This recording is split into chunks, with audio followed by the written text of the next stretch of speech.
Well, ladies and gentlemen, I'm sure you all enjoyed the opening, but somehow the sound of the clapping was not enough for the artists of the laser. Yes, we'll start with high energy. As they say in yoga, when you put your hands together, the blood circulation increases and we will be rejuvenated as we are all set for the inaugural session. It's my privilege to request the honorable dignitaries to kindly come over to the stage. First of all, I would request the Honorable Chief Minister of Karnataka, Shri H.D. Kumaraswamy, to kindly come over. Shri R.V. Deshpande, Honorable Minister of Revenue, Skill Development, Entrepreneurship and Livelihood, Government of Karnataka. Shri K.J. George, Honorable Minister of LMI, ITBT and SNT and Sugar. Shri Priyank Kharge, I would request the Honorable Minister of Social Welfare, Government of Karnataka. We also have Ms. Kate Jones, the Honorable Minister for Innovation and Tourism Industry Development, Queensland Parliament, Australia. Honorable Alexandra Ziegler, Ambassador of France to India. Honorable Rio Kruv, the Ambassador of Estonia. We Shri T.M. Vijay Bhaskar, Chief Secretary, Government of Karnataka. Shri S. Gopalakrishnan, Chairman, Karnataka Vision Group on IT and co-founder of Infosys. Dr. Kiran Mazumdar Shaw, the Chairperson of Karnataka Vision Group on Biotechnology and CMD Biocon.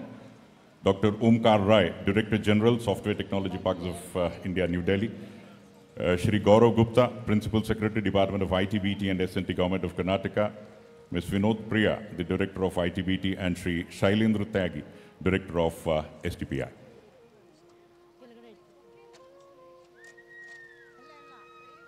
Well, ladies and gentlemen, India's flagship event, Bengaluru Tech Summit, has evolved over 2 decades, and it's indeed a premier ICT, electronics and biotechnology summit in our country.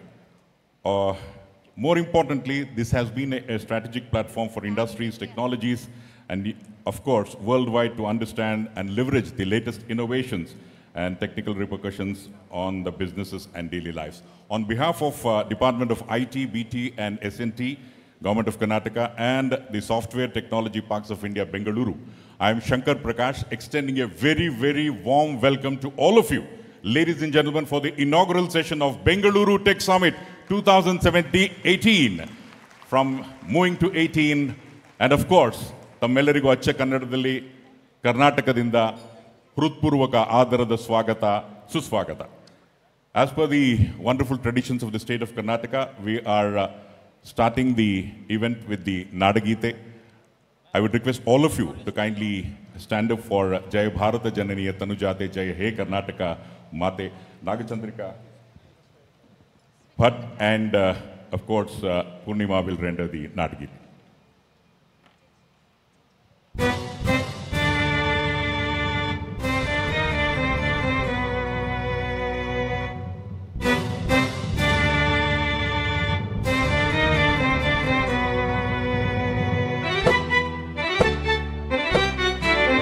जय भारत जननीय तनुजाते जय हे कर्नाटक माते जय सुंदर नदिवनಗಳ ನಾಡೆ जय हे रस ಋಷಿಗಳ ವೇಳೆ जय भारत जननीय तनुजाते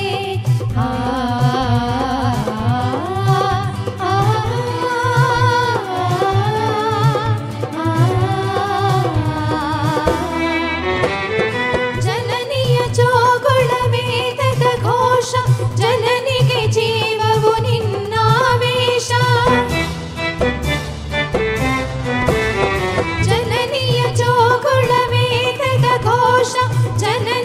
ಜೀವವು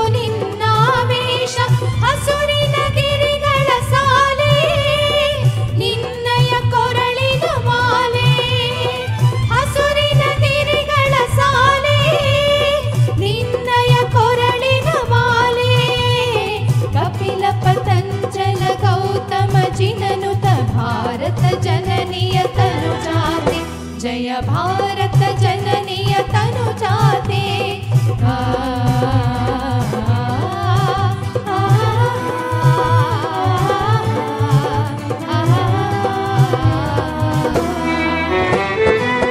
सर्वजनांगद शांतिय तोಟ रसिकर ಕಂಗಳ ಸೆಳೆಯುವ ನೋಟ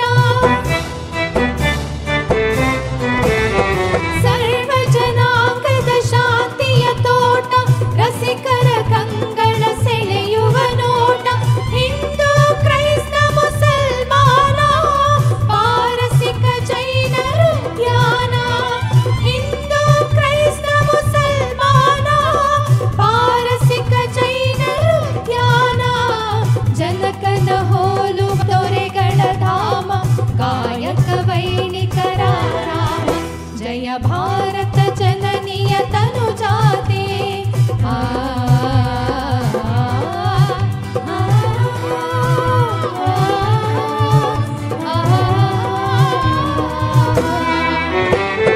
ಕನ್ನಡ ನುಡಿ ಕುಣಿದಾಡುವ ಗೇಹ ಕನ್ನಡ ತಾಯಿಯ ಮಕ್ಕಳ ದೇಹ ಕನ್ನಡ ನುಡಿ ಕುಣಿದಾಡುವ ಗೇಹ ಕನ್ನಡ ತಾಯಿಯ ಮಕ್ಕಳ ದೇಹ ಭಾರತ ಜನನಿಯ ತನುಜಾತೆ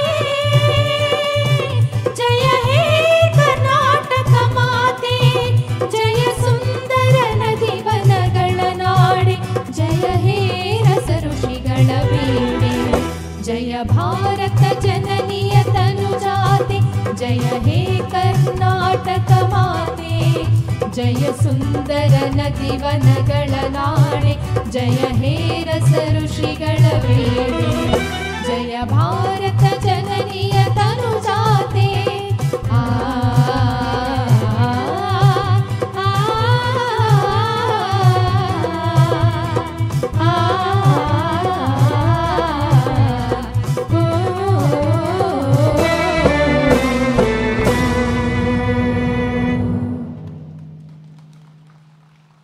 Thank you, Nagachandrika Bhatt and Purnima, reputed singers of Karnataka, for the soulful rendering of Nadagita, which describes the flora and fauna of Karnataka, Sarva Janangada Shantiya Tota, where everyone lives in peace and harmony, and that's the beauty of Karnataka in India.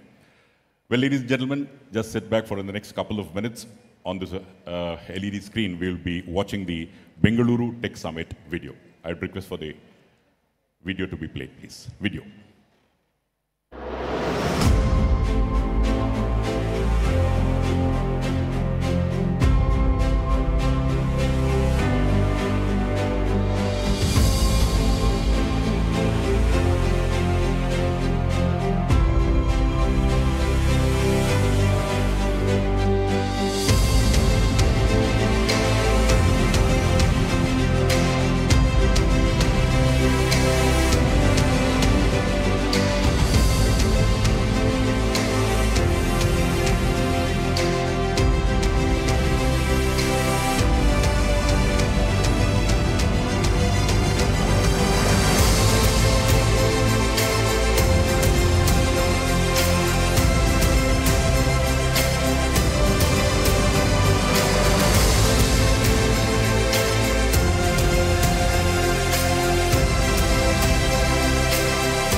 Well, indeed, innovation and impact in this part of the world starts in Bengaluru, Karnataka. At this juncture, it's my pleasure to request the Chief Secretary, Government of Karnataka, Shri T.M. Vijay Bhaskar, for the opening remarks and welcome address. Ladies and gentlemen, put your hands together for Shri Vijay Bhaskar.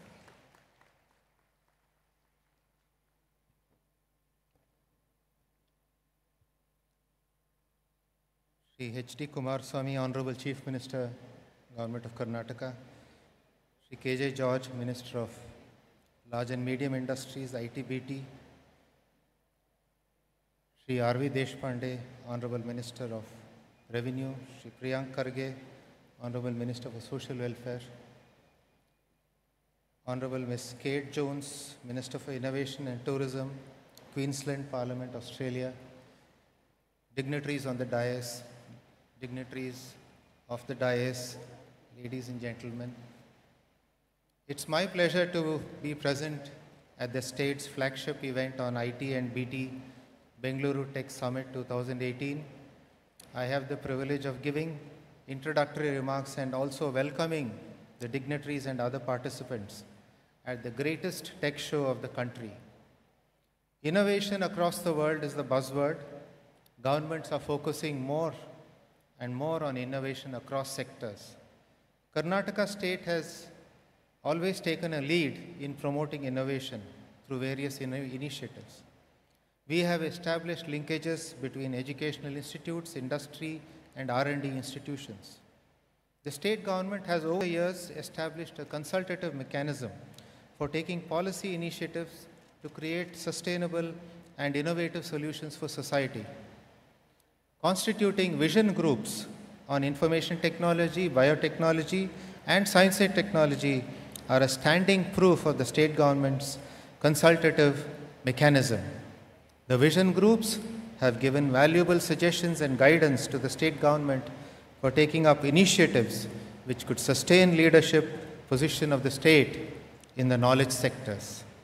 In line with the future trends and industry requirements, the focus of the state government has shifted towards high-tech areas like big data analytics and data sciences, artificial intelligence and robotics, Internet of Things, cybersecurity, etc. The state government has set up centers of excellence in these emerging technologies, which are expected to add value to the ecosystem by mentoring startups, providing technology labs for experimentation and validation of startups, building capacity and skilling people, undertaking research activities, and developing applications. Karnataka was the first state in the country to adopt IT tools for governance on a large scale.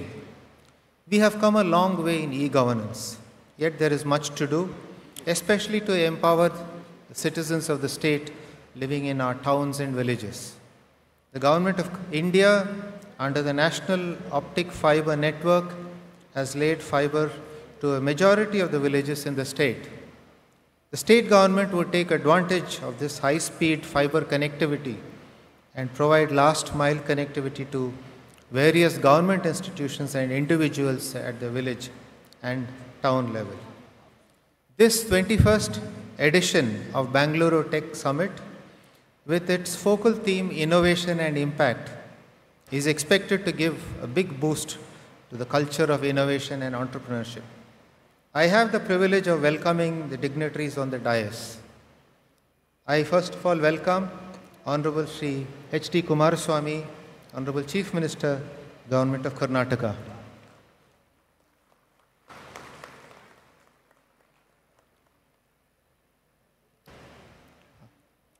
I welcome Shri K.J. George, Honorable Minister for Large and Medium Industries, IT, BT and ST, Government of Karnataka.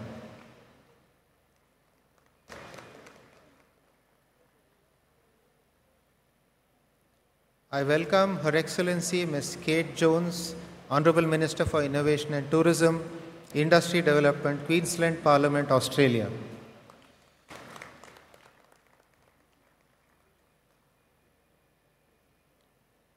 I welcome Honorable Shri R.V. Deshpande, Honorable Minister for Revenue, Skill Development, Entrepreneurship and Livelihood, Government of Karnataka.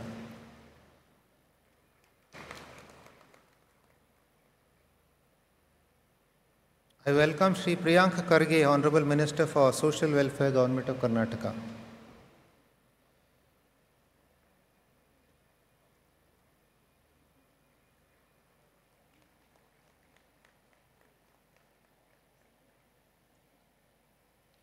I welcome His Excellency Alexandre Ziegler, Ambassador of France to India.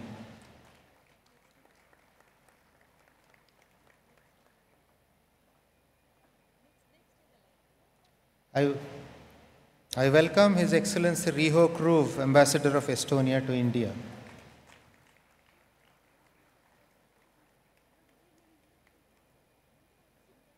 I welcome Dr. Kiran Mazumdar Shah, Chairperson and Managing Director, Biocon, and Chairperson of the Karnataka Vision Group of Technology.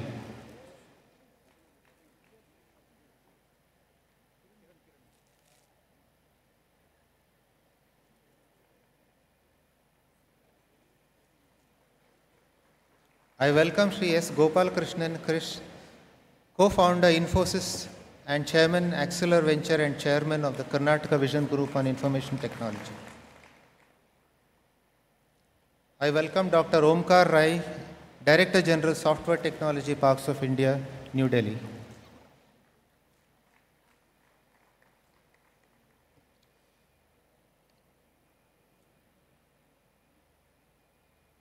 I also welcome the other dignitaries who are present here, the delegates, the speakers, exhibitors, media, and my colleagues in the state government. Once again, a hearty welcome to you. Thank you.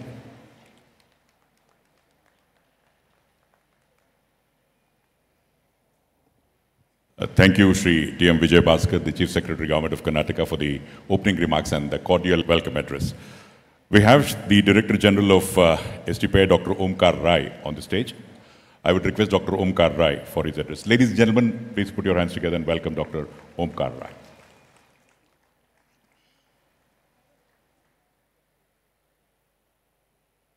Honorable Chief Minister of Karnataka, Sri S.D. Kumaraswamy ji, Honorable Minister Sri K.D. George ji, Honorable Minister Sri R.V. Deshpande ji, Honorable Minister from Karnataka, Sri Priyank Kharge ji, Honorable Minister from Australia, Ms. Katie James, His Excellency Ambassador from France, other distinguished dignitaries on the dais, esteemed leaders from the IT industry, delegates from all across the country and from rest of the world. I must welcome all of you on behalf of Software Technology Parks of India. We are a proud partner to this annual event, which is created and being evolved to showcase the strength of the IT industry, evolving IT industry of the region, of entire nation, particularly from Karnataka, and also to create a forum where a lot of ideas and issues could be exchanged with the policy maker, with the government.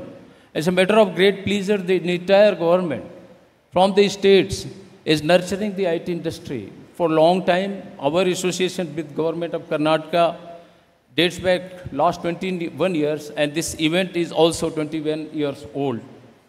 The industry in India, IT industry in India, started way back 3 decades before and has evolved over a period of time.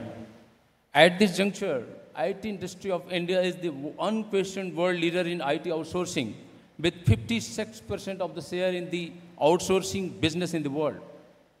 This IT industry is working for the, even outsourcing of the R&D is happening in Bangalore and all across this country.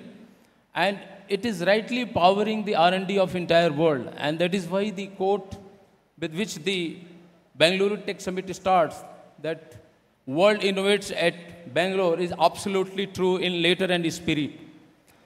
IT industry, which implies about 3.9 million engineers who are working at various levels of value chain, are also creating a lot of traction in India. And one of the product of the IT services, strong IT services of industry in India, is the startup industry of this country. Starting very late, now we are emerging as the leaders in the entire world in terms of technology startups. That is happening only because a very strong IT service industry which happens to be in India. And the talent that it implies. They are the people who are powering the startup at this juncture. And that is how India now aspires to become a product nation, evolving and transforming from a IT outsourcing, IT service nation. The governments of the day, the government of India, was encouraged and excited because of the contribution of IT industry, and could come up with initiatives like Digital India and Startup India initiative. At the same time, government of Karnataka could come up with their startup policy, their policy Elevate 100, which is now moving beyond 100 and more numbers are getting added. They also came up with New Age Network Initiative and have come up with several centers of excellence to capitalize and nurture a lot of innovation and product creation in cutting-edge technology and emerging technology.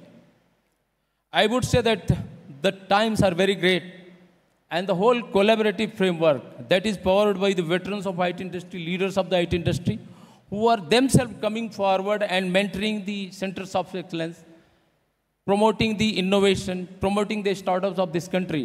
And that is why I would say that the great future lays ahead because of a great IT industry which has been nurtured in India over a period of time. Software Technology of Parks of India, which is an autonomous body under the Ministry of Electronics and IT, was created to promote the startup, to start up and promote the IT exports from this country, is also adding to the whole ecosystem and is coming up with 28 centers of excellence to type and nurture startup movement in this country. And we have already been able to establish about 5 centers of excellence with the collaborative framework with support from concerned state governments, industry and academia. And that is how we aim at opening about 28 centers of excellence, and it would definitely add value to the entire ecosystem that is taking up shape in India. As the IT industry is centered around metro in India, to disperse the IT industry, at least the industry which works at the bottom of the value chain to BP industry, to take it to smaller towns and countries, Government of India, Ministry of Electronics and IT has come up with India BPO promotion scheme. And Software Technology of Parks of India is implementing the scheme and helping in dispersal of IT industry to smaller towns and cities of this country. We are a very proud partner of Government of Karnataka, and I must express my gratitude and thank to the government and thank to the IT industry for such a great, fantastic, outstanding collaboration that exists today. We are giving away a Karnataka IT Export Award in the evening, and I must invite all of you to see that award, to witness that award. We have a small pavilion in the exhibition area where a chosen startups, 30 numbers, are exhibiting and showcasing their product. I would request all of you to pay visit and encourage them and assess their contribution. With this, I must again thank the organizers, the Government of Karnataka, and my own team in STPI Bangalore for coming up with such a great and fantastic forum. Thank you very much.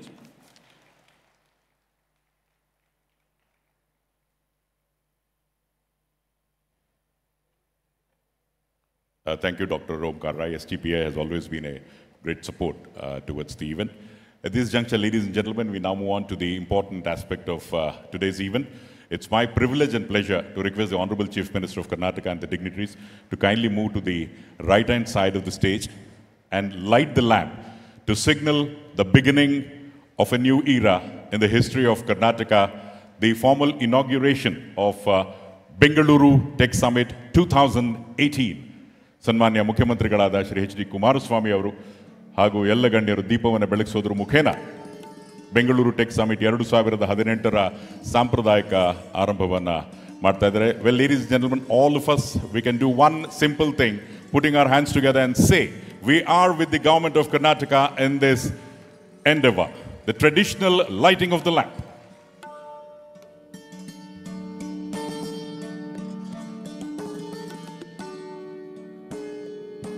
As we all know, for the next 3 days, the event would consist of multi-track conferences, B2B Expo, Thought Leaders Conclave, the awards, the Bio Excellence Awards, the Showstoppers, Bengaluru Tech Exchange, and of course the wonderful exhibition which gives us an insight into the different innovations happening around the world, which would go a long way towards telling us where exactly the human beings we are all today. And the conference would focus on both IT and BT. In IT, we have blockchain, artificial intelligence, ML and robotics, intelligent apps and analytics, immersive experience. Internet of Things, telecom, cybersecurity, and in biotechnology, we have biopharma, agri-technology, bioenergy and biofuels, bioservices, bioinformatics, and bioindustrials. Ladies and gentlemen, let's all once again give a round of applause and thank the Honorable Chief Minister and the dignitaries for lighting the lamp and formally inaugurating the event. At this juncture, I would request the co-founder Infosys and Chairman Acceler Venture and Chairman of the Karnataka Vision Group on Information Technology, Shri Chris Gopalakrishnan, for the IT industry perspective. And of course, after the photo of the esteemed friends from the print and electronic media who have come here in large numbers, and after this smiling photograph, Shri Chris will address all of us. Let's give a round of applause for the friends of the media too, because millions and millions all over the world will come to know about Bengaluru Tech Summit 2018 through the friends of the print and electronic media. Thank you very much, friends from the media, for your presence. I would request Shri Chris Gopalakrishnan for your address.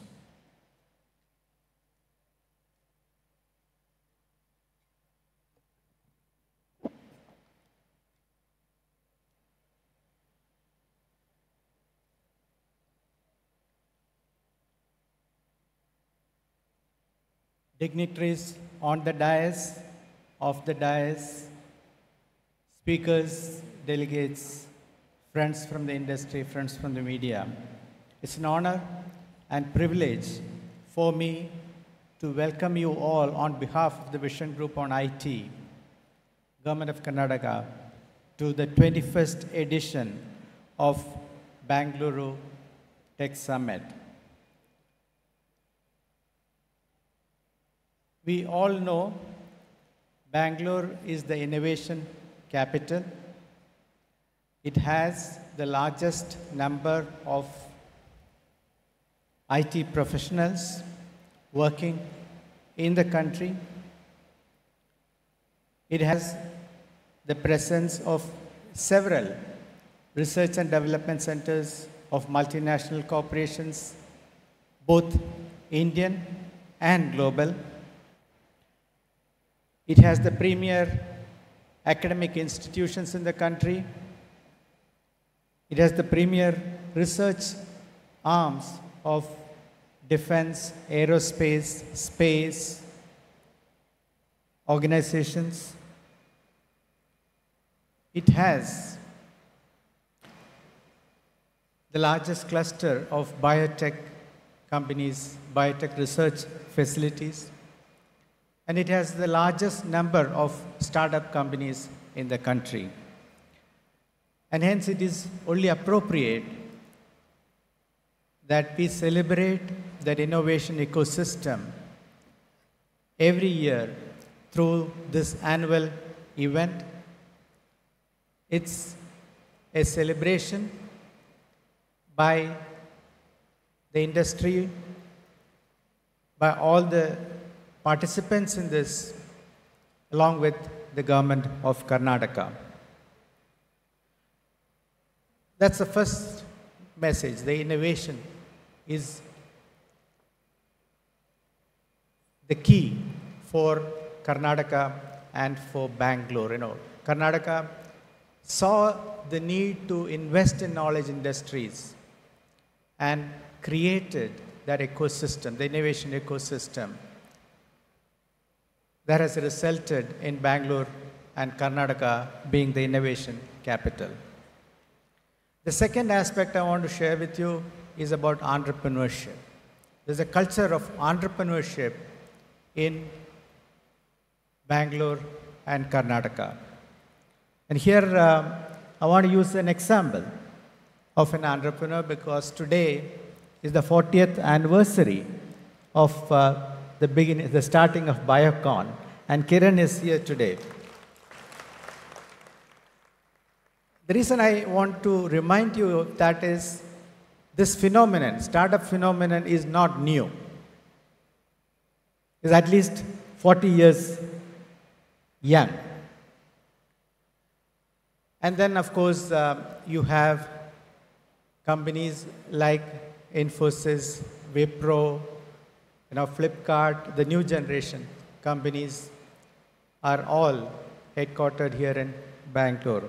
So there is a culture of entrepreneurship. And because it's the first generation entrepreneurs, you will also find there's a culture of philanthropy in the state and in the city.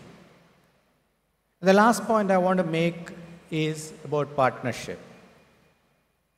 This is, and Mr. Vijay Bhaskar touched upon this. There's a true partnership between all the stakeholders, the industry, the leaders, the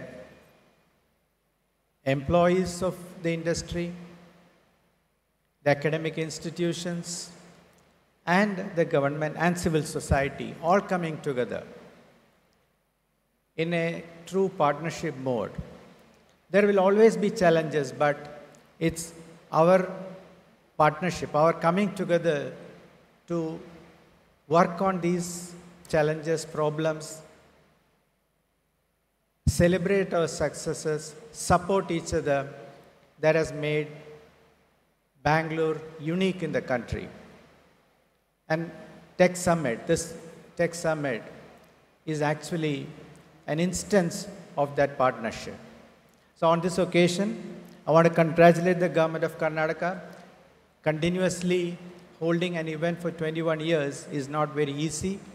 And thank you all for your support year on year to make this event, the celebration of this industry, a great success. This event a great success. Thank you very much and enjoy the rest of the 3 days.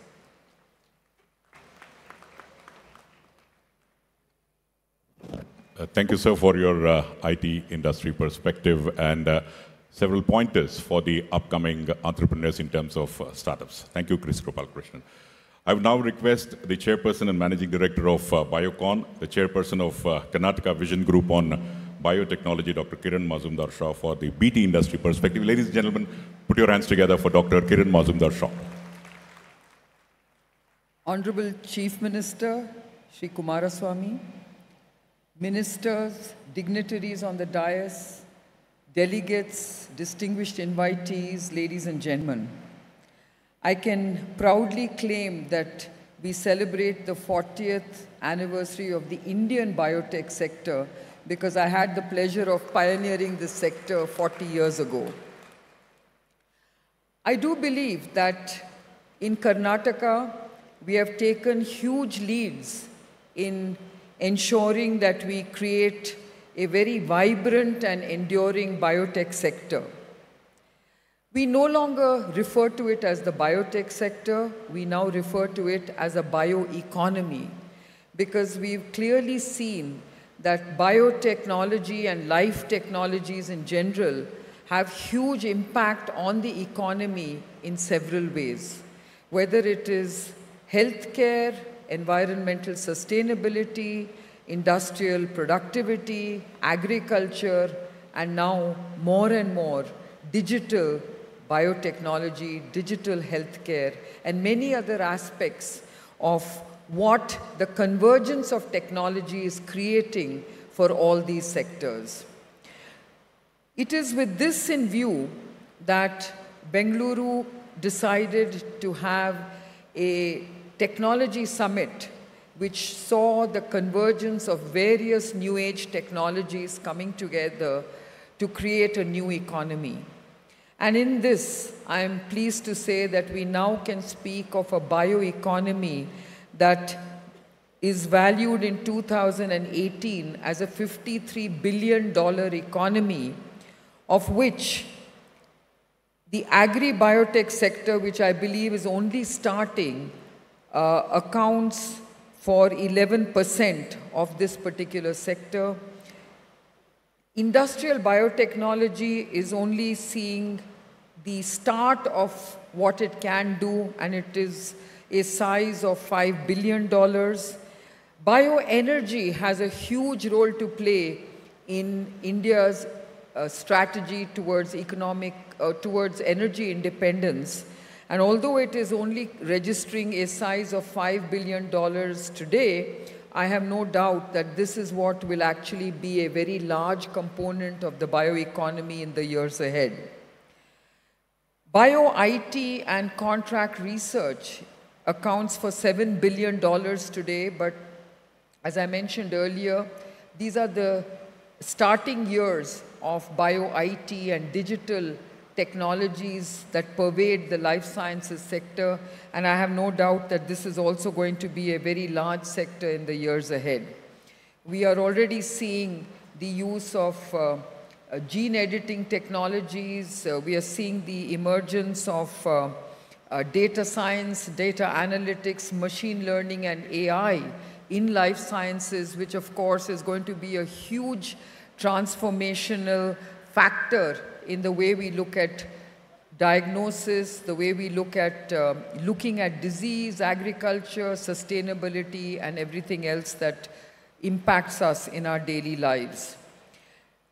Half of this $53 billion segment is contributed by biopharma, and of course this includes vaccines, drugs, diagnostics, and now a very large component of this biopharma division is medtech. Today we are seeing this segment alone contribute to $12 billion, and Bangalore is at the epicenter of these new technologies which are being used to basically transform the way we deliver healthcare to people at the bottom of the pyramid.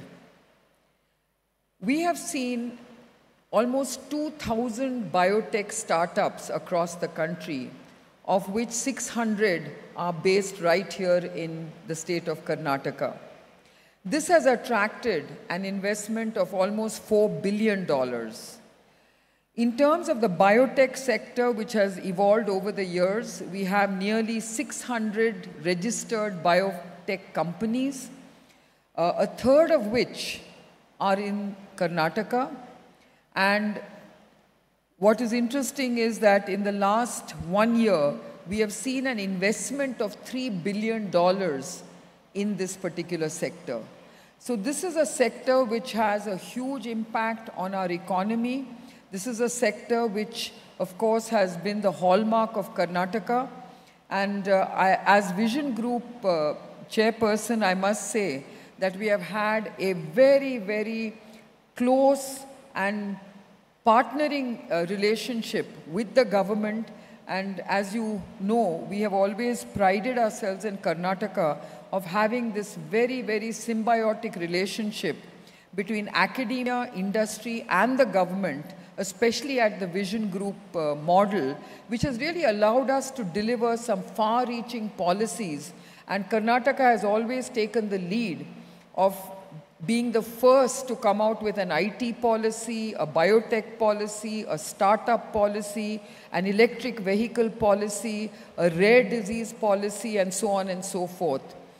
I'm looking forward to the next few days because we have a very action-packed summit. I think many of you saw that we even have a hackathon, which is going to be one of the largest globally. We have a drone race, which I think everybody is very excited to see.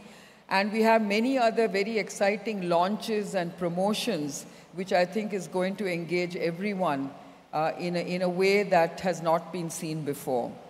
I wish everyone a very interactive and a very useful summit. And I would like to thank the government of Karnataka for continuing to support this sector and making sure that we are a global summit which attracts people from all over the country, because now more than ever is the opportunity to form technology partnerships, technology consortiums, and I do believe very strongly that the world needs technology diplomacy rather than any other form of diplomacy. Thank you.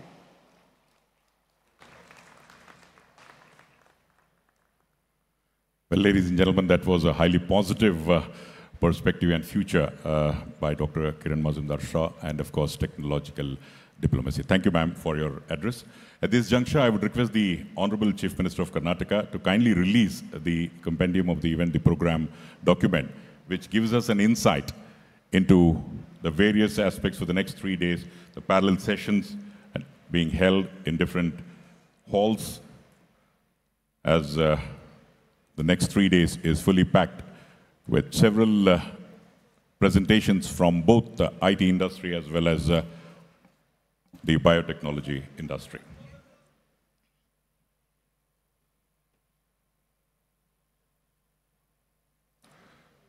The event compendium also gives us about the theme of the conference. So, ladies and gentlemen, let's give a round of applause. And for this release, the event compendium, the program document. Thank you, sir. We also have another release, the Innovate Bengaluru, which is a special edition book. I would request Ms. Sandhya Mendonca to kindly accompany and facilitate the release of this.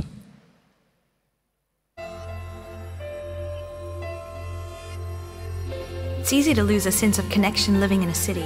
But when you bring people together, It starts to feel like home. this isn't just an idea. It's happening on the ground and around the world. Every day.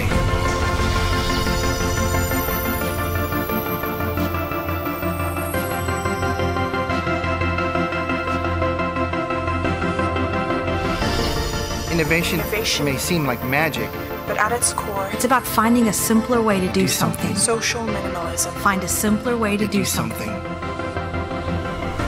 Every place is unique with its own culture, Roads, maps. buildings, What they all have in common, What they all have in common is people. people. people. I feel like I know my city again. I feel like I've gotten to explore the city again. I feel like I've fallen in love with my city again. This is embedded with augmented reality about Bengaluru's innovation ecosystem. Thank you for that. We now have the declaration of the Human Code Global Hackathon winners on the screens, please. The Human Code Global Hackathon winners, of course, 68 countries and over 4,200 teams, and we had 20 winners who, in fact, will be the winners in different parts of the world. They had come here, and 68 countries they participated in the Human Code Global Hackathon winners.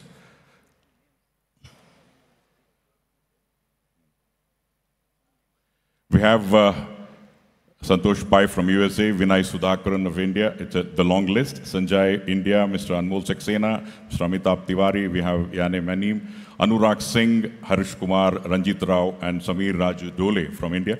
We have also Yane Maneem from Israel, Ankur Sikarwar, Ganesh Yaparla, Manu Gupta, Nihal Konan, and Shivnash Garg from India. And from South America, Michael Ali.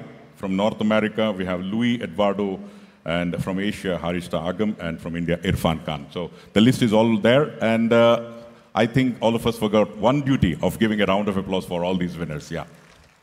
All right.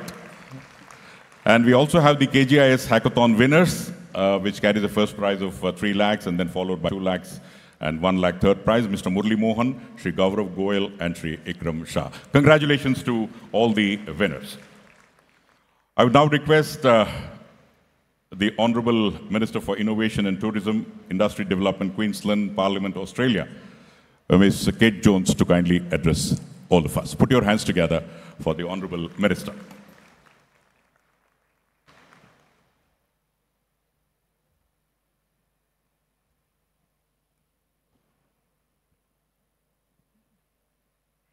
Namaskara.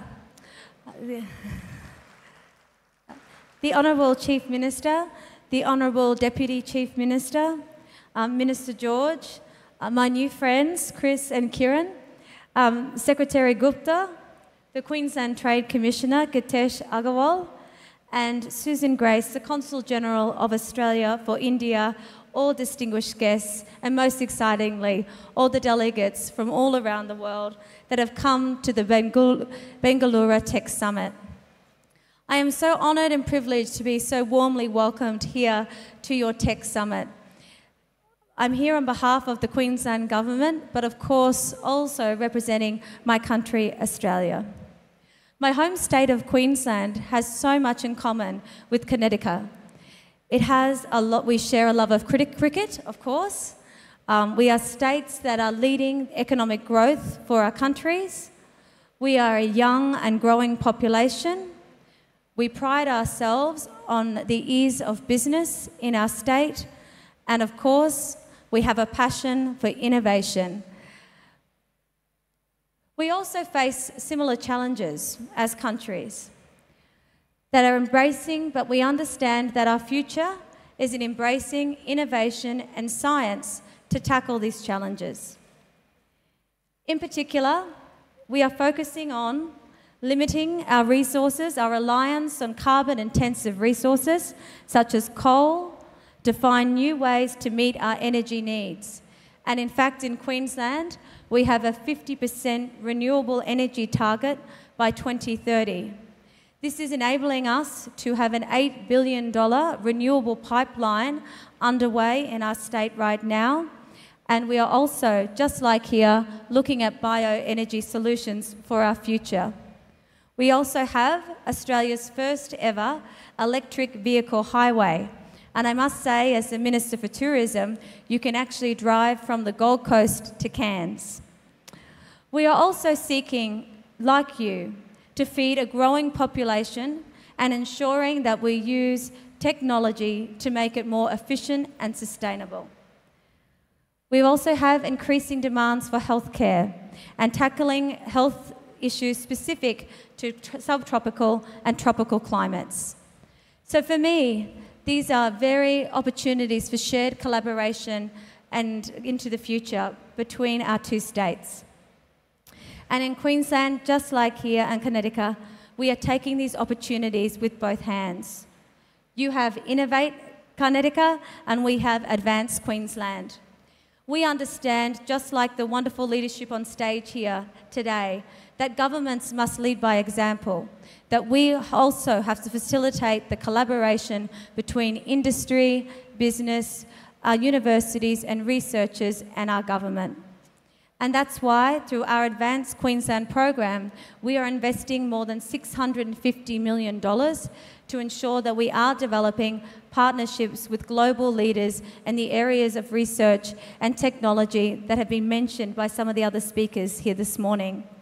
And that is why my Premier made sure that I was here to see some of the world-leading research and advancements that are happening in this great part of India.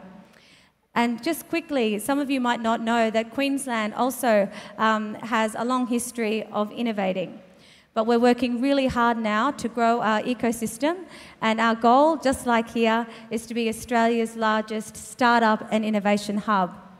In the Q in Qantas is actually for Queensland. That's because in 1920, we created Australia's first ever national airline. We are also working, like you are, in medtech. And in fact, we are now leading our country in medtech technologies. We've also backed Gardasil vaccine, which was developed by Queensland scientist Dr. Ian Fraser, which is now saving thousands of lives from cervical cancer right across the world. And like you, we are investing heavily in 3D computer modelling. Here in Say, which is based in my hometown of Brisbane, has created a next-generation prosthetic ear for using advanced 3D modelling and printing technologies. And Chief Minister, I was very pleased yesterday at the Bengaluru Bio-Innovation Centre to meet some of your young local entrepreneurs that are working on a 3D printed liver. This is something that I know will be technology that will be welcomed all around the world and have huge impacts in regards to the pharma industry. We've also invested in robotics, and we have now created a robot that provides a lethal injection into the crown of thorn starfish, which is attacking our Great Barrier Reef. Through this robot technology, we are now protecting one of the wonders of the world, the Great Barrier Reef.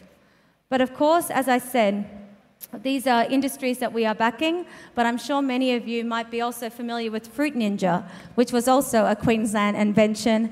And of course, as lovers of cricket, we're also working with a company called Jetson Industries, which has developed a state-of-the-art cricket ball that measures speed and spin. And I understand recently they've just been on a tour of India, so we might have to watch out at the next T20 World Cup.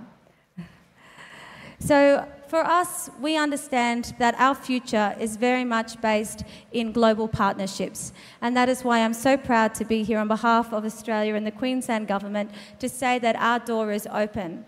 We already have a program that some of you are aware of called Hot Desk, where we provide as a government sponsorships for international startups to come and be based in our ecosystem for 6 months with $500,000 worth of support from the Queensland Government and facilitation to work with our best and brightest and your best and brightest.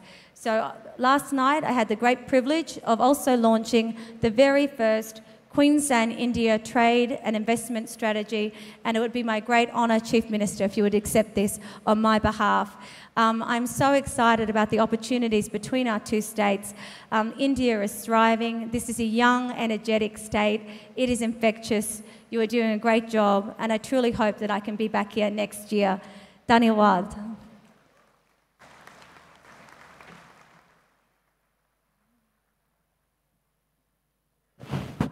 Expression of happiness to partner with Karnataka, India, Queensland, Australia. Those were indeed highly positive remarks. Thank you, Ms. Kate Joynes, the Honourable Minister for Innovation, and as she said, handing it over to the Honourable Chief Minister.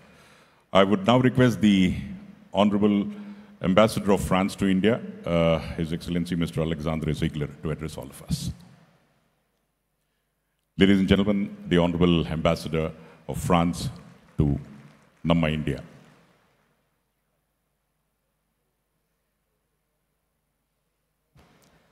Honorable Chief Minister, Madam Minister, honorable ministers and dignitaries from the tech industry on the dais, my dear friends, it's a great honor, it's a great pleasure for me to attend the opening ceremony of this wonderful Bengaluru Tech Summit 2018 edition.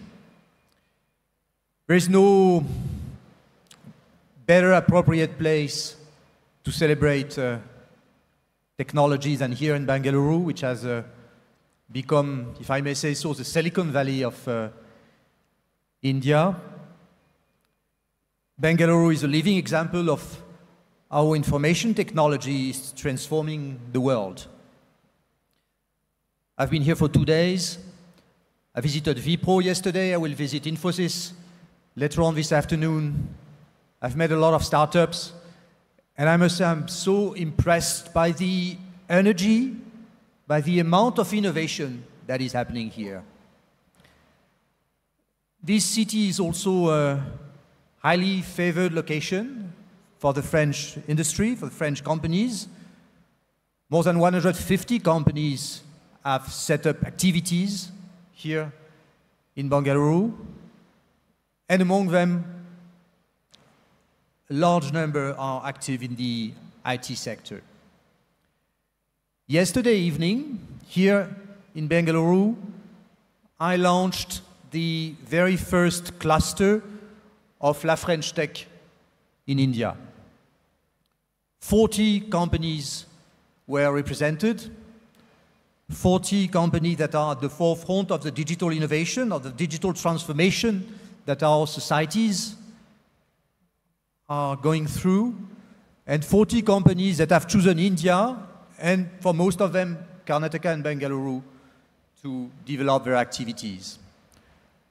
Leading French IT groups, such as Capgemini, which now employs 100,000 people in this country, 1/3 of them being here in Bengaluru. Supercomputer champion like Atos, companies like Dassault Systems, Soprasteria, Technicolor, but also a very large number of startups, of French startups, who have chosen India and Bengaluru to develop their activities, and which are real examples of entrepreneurs who have taken advantage of the new opportunities created by digital technology. These companies are investing here, they are innovating here, they're also transferring technology, and I have the pleasure to say that among the 6 centers of excellence that have been created in this state, 3 of them are partnering with French companies like Dassault Systèmes, Schneider Electric, or Technicolor.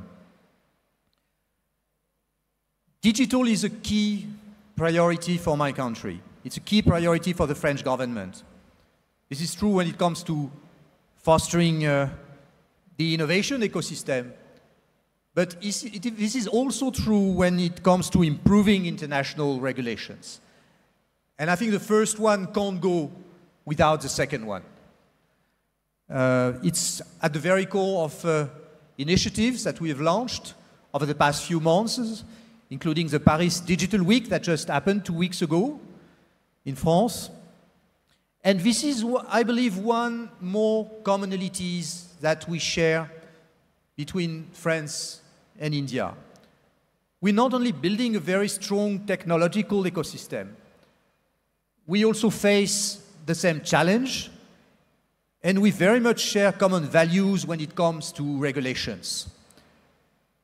We believe in a tech that can be respectful of values such as social inclusiveness, better access to knowledge, education, culture, better use of our natural resources.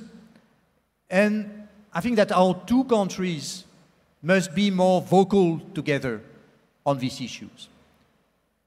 You know, we believe that there are 3 approaches to technology around the world today.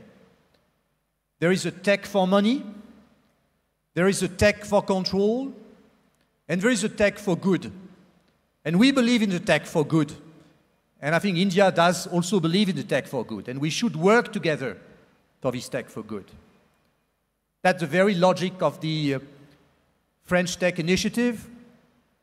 Of course, to support the creation and growth of startups, but also to create a global network that is open to all, that is based on this philosophy of creating technology for the benefit of humanity. That's why the French tech should come here in India. That's what our 2 nations can build together. My dear Kiran, I strongly believe in this idea of technology diplomacy, and I think it should start here, actually. Thank you very much.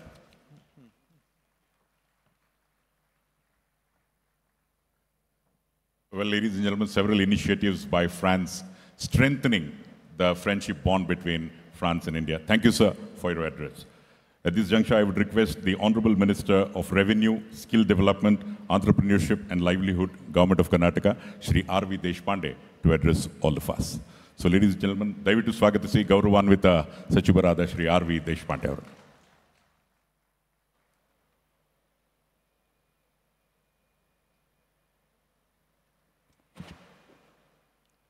ಎಲ್ಲರಿಗೆ ನಮಸ್ಕಾರ. Honorable Chief Minister, Shri Kumar Swamiji, the Honorable Minister for Information and Tourism, Industry Development, Queensland, Australia, Mrs. Kate Jones, my colleague, the Industries Minister, IT Minister K.J. George,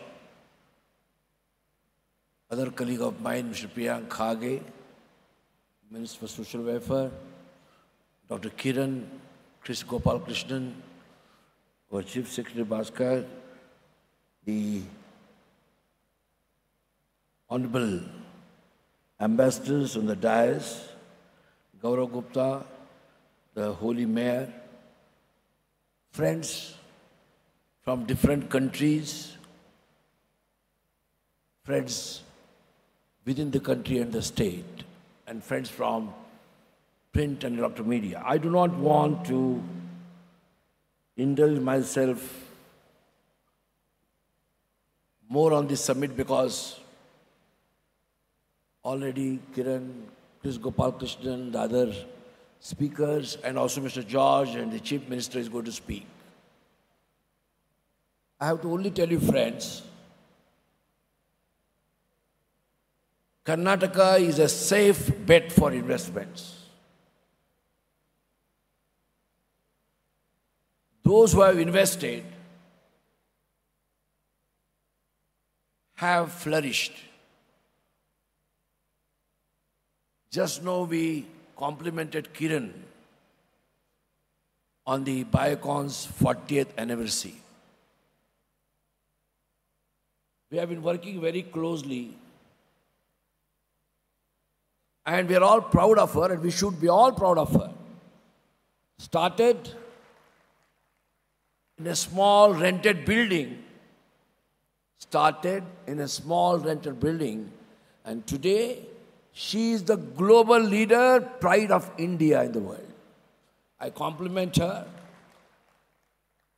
So also Gopal Krishnan, they're all great people who have contributed. What I want to say is, Karnataka has been a visionary state.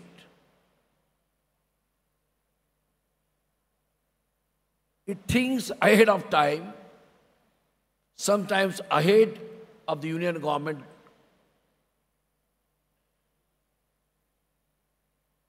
This summit is the 21st summit. You should understand. We first brought the information technology policy after consulting the stakeholders in 1997, when Government of India had no policy. I never imagined that this industry will grow to such a sphere and height. I thank all the investors who have made us again to celebrate in the 21st summit. Then take biotechnology. There is an annual summit, international. It is not national, it is all international summits. It is biotechnology, it is IT, it is nanotechnology. Today, I'm told more than 200 startups are participating. Just 1.5 years back, we thought of bringing a startup policy with, again, our friends from industry. And I'm proud to say, we were the first in the country to bring the startup policy ahead of Government of India. The electrical vehicle policy. Why I'm telling this? Karnataka has been a visionary state, very progressive policies. You see the industrial policy. And hence, friends, always investments in Karnataka are safe. But in spite of all these things, there are some concerns. Presently, we are in a situation, rapid growth is taking place. Investments are coming, but employment is going down. Today at the national level, the unemployment is 6.7%. This country is going to become the country of youngest population by 2025. So, innovations are okay. We have supported them. Artificial intelligence is okay. We have supported them. Digitalization we have supported. We have brought a lot of initiatives in the government, the Bhumi program. We are going for digitalization. Karnataka is a leader. However, friends, you will have to ponder on this critical issue of employment as to how employments could be created. And for that, Karnataka has taken initiative to form the skill ministry. And we have an ambitious target to give skill. Skill has become the order of the day. And the industry has to very seriously think and join hands with the government to see that we deliver skills and creates large employment, maybe self-employment or employment. Hence, I thought it fit. So many annual summits are happening in Karnataka. So why not we have a Bangalore skill meet? So we are very seriously considering to have the Skill Development Initiative Summit, that is the Bangalore Skill Summit from 2019. And I require all your support. Please understand, we are a responsible state. We have to see that the investments come, the investors also is happy, he is comfortable. At the same time, revenue is generated, employment is generated. Lastly, I thank and compliment Mr. George and his team for taking this initiative. And really the exhibition I had gone round, David has come, the startups, the makers, and the delegates we see. It has been a very successful event. I also thank you also to participate in this meet. With this, I thank Jai Hind, Jai Karnataka.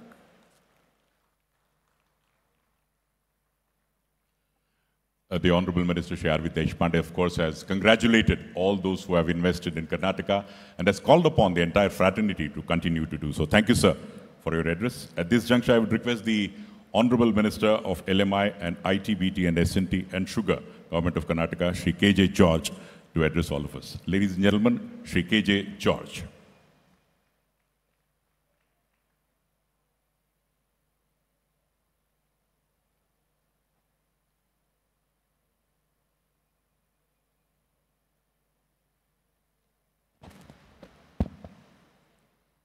Honorable Chief Minister of Karnataka, Sri H.D. Kumaraswamy ji, my ministerial colleagues, R.V. Deshpande ji and Priyanka Karge ji, Ms. Kate Johns, Honorable Minister from Queensland, Australia, Honorable Alexander, Ambassador of France to India, Honorable Rio Kuru, Ambassador of Estonia to India, Sri Vijay Bhaskar ji, the Chief Secretary of Karnataka, Omkar Rai, and want to mention especially about 2-3 people in this dais, because we could able to organize this Bengaluru Tech Summit. It is not the only government. It is the industry led by Kiran Majumdar ji, Chris Gopalakrishna ji, Krishna Kumar ji, and many others, eminent people. They actively involved and guide us to conduct this thing. Because of their cooperation, we could able to do it. Of course, our Chief Minister, Kumaraswamy ji, he had given unconditional and inspiring support for us, not only for this summit, entire industry. Whenever we approach him, he always give a positive note, and all my ministerial colleagues in the cabinet also. And of course, we got a young, talented team of young officers who tirelessly worked the success, not only for this summit, I think for entire Karnataka industry's growth. Not but least our industry's friends. Every industry in Karnataka, I think all Fortune 500 companies, most of them they are in Karnataka. It was early Karnataka is known for only backup office or a call center. Today the complete things have changed. Today this become a digital capital. Today R&D centers are there, designing is done by our people. And I want to congratulate the talented young people who, the tech-savvy people of Karnataka and Bangalore, they are seeing that Karnataka and Bangalore become the famous, not only in the Karnataka, in India, but I've been to France with my colleagues. I've been to Estonia. I've been to Finland. Everywhere they are appreciating Karnataka startup and Karnataka innovative ideas of young people. So with these words, I want to thank all of you. There's a lot of dignitaries come from various countries. There's a lot of delegates. And also, the eminent personalities are here, distinguished guests are here. I want to congratulate and welcome all of you for participating in this Bengaluru Tech Summit. Karnataka was the first in the country to recognize the growing importance of information technology and biotechnology. We framed suitable policies, taking inputs from the industry to ensure the growth of IT/BT sectors in the state. Karnataka believes in designing policies to suit the changing needs of the sector. The emerging disruptive technologies have been taken into consideration while framing the policies of IT, BT, electronics, and animation and gaming. Under the startup policy, state government has taken concrete steps to help build up the ecosystem and institutions and infrastructure required for growth of disruptive technologies. Disruptive technologies such as artificial intelligence, big data, IoT, machine intelligence, blockchain, robotics, drones, etc. are going to drive a digital economy in the years to come.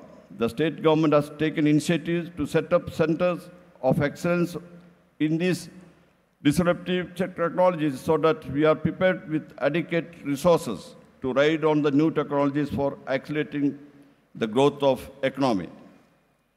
In order to ensure that the seeds of entrepreneurship, the innate ability to innovate is narrated in academic institutions. New Age Incubation Centers, NAIN, have been set up in 33 education institutions across the state. The NAIN scheme is being implemented in phases. In the first phase, 9 colleges were selected. In the second phase, 10 colleges. And in the third phase, 14 colleges. A sum of rupees 40 lakhs per college is given as government grant. Technology Business Incubators, TBIS, in institutions of higher learning with well-developed R&D facilities to foster a strong link between R&D and commercialization of technologies are being set up in ICT, IoT, software, products, electronics, robotics, healthcare, agriculture, clean tech, energy, nanotechnology, etc. The government grant is given toward the capital cost of equipment and recurring costs of management of TBI for 3 years. Incubation centers and accelerators have been set up on PPP mode with the government grant for a period of 3 years. State in the incubation centers, the seats in the incubation centers are subsidized by the government while mentorship is provided by the industry. Common instrumentation facilities, CAFs have been set up in association with the industry in electronics, mobiles, IoT, etc. CAFs are also being set up in animation and gaming on PPP mode. Brownfield ESDM clusters for electronics have been sanctioned for Bengaluru and Mysuru with the support of MITI Government of India. Innovation is the mainstay of our economy. We have adopted Innovative Karnataka as our new brand this year and vigorously pursuing initiatives that will take the state of Karnataka to a position of global leadership in innovation and entrepreneurship. The government initiatives have led to the growth of a startup culture across the state. Over 1,000 startups are being incubated in different technologies in different places. Industry bodies such as NASCOM, IECA, ABLE, and ABAI have supported government in providing necessary inputs and mentors for the 58 K-Tech innovation centers set up across the state. Majority of these K-Tech centers were inaugurated during the current year. We have set up semiconductor fabulous accelerators lab in association with IESA to promote hardware equipment and semiconductor chip design and development. And Agri Innovation Center has also been set up in CCAM to net promising innovations in the agriculture sector. The Center of Excellence for Science, set by the state government, will provide continuous engagement with tech community to encourage and develop new designs for the emerging tech products. The digital economy impacts each and every aspect of life today. Industries such as financial services, hospitality, travel, supply chain management, and advertising have already been revolutionized by the digital revolution. Going forward, other traditional industries such as agriculture, manufacturing, oil, gas, and real estate are also getting impacted due to the new technologies such as IoT, blockchain, artificial intelligence, and advance in biotechnology. One of the key factors holding back India's growth in the traditional economic setup was lack of physical infrastructure. With the world going digital, we can take advantage of the changes and rapidly create technology and digital infrastructure to support digital economy. While physical infrastructure takes both time and substantial capital investment to establish, the technology infrastructure can be established at a much cheaper cost and faster. Our vision for 2020 is that Karnataka be the first choice of innovation and technology globally, and therefore all our initiatives are aimed at driving and strengthening the innovation and entrepreneurship ecosystem in the state. I wish to extend my heartfelt good wishes to all the participants in Bengaluru Tech Summit 2018 and also assure the government will support and stand by the industry in all its innovative ideas. Thank you.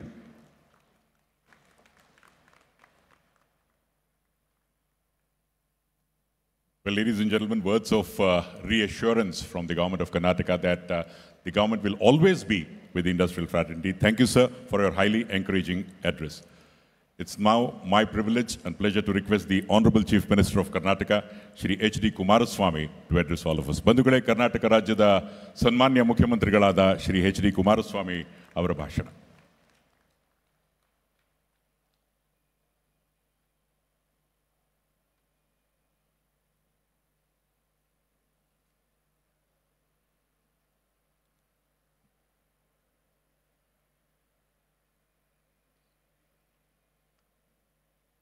I'm very delighted to be present at the inaugural of Bangalore Tech Summit 2018. On this occasion, the dignitaries on the dais, Kate Jones, Honorable Minister for Innovation and Tourism Industry Development, Government of Australia,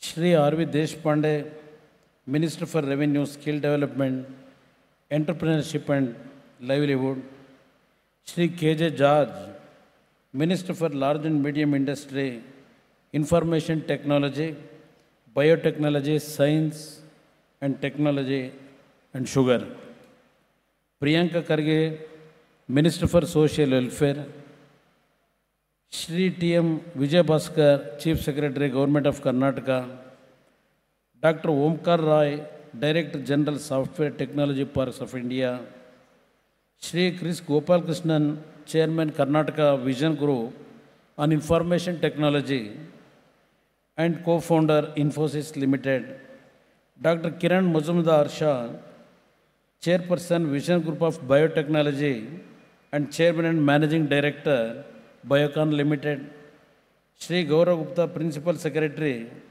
Department of Information Technology, Biotechnology and Science and Technology, and Mr. Alexander Ziegler, Ambassador of France to India, Mr. Rio Crow, Ambassador of Historica to India, members of the media, distinguished guests and ladies and gentlemen.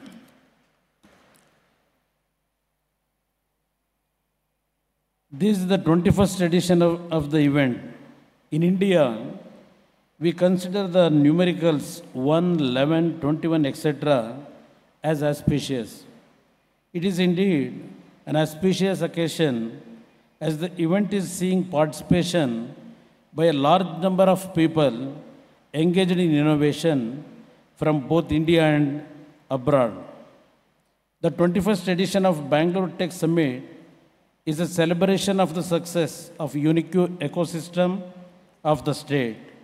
Government, industry, academia and R&D institutions from India and abroad have partnered and created a unique ecosystem here, which has given birth to several startups with innovative ideas having an impact on the socio-economic environment.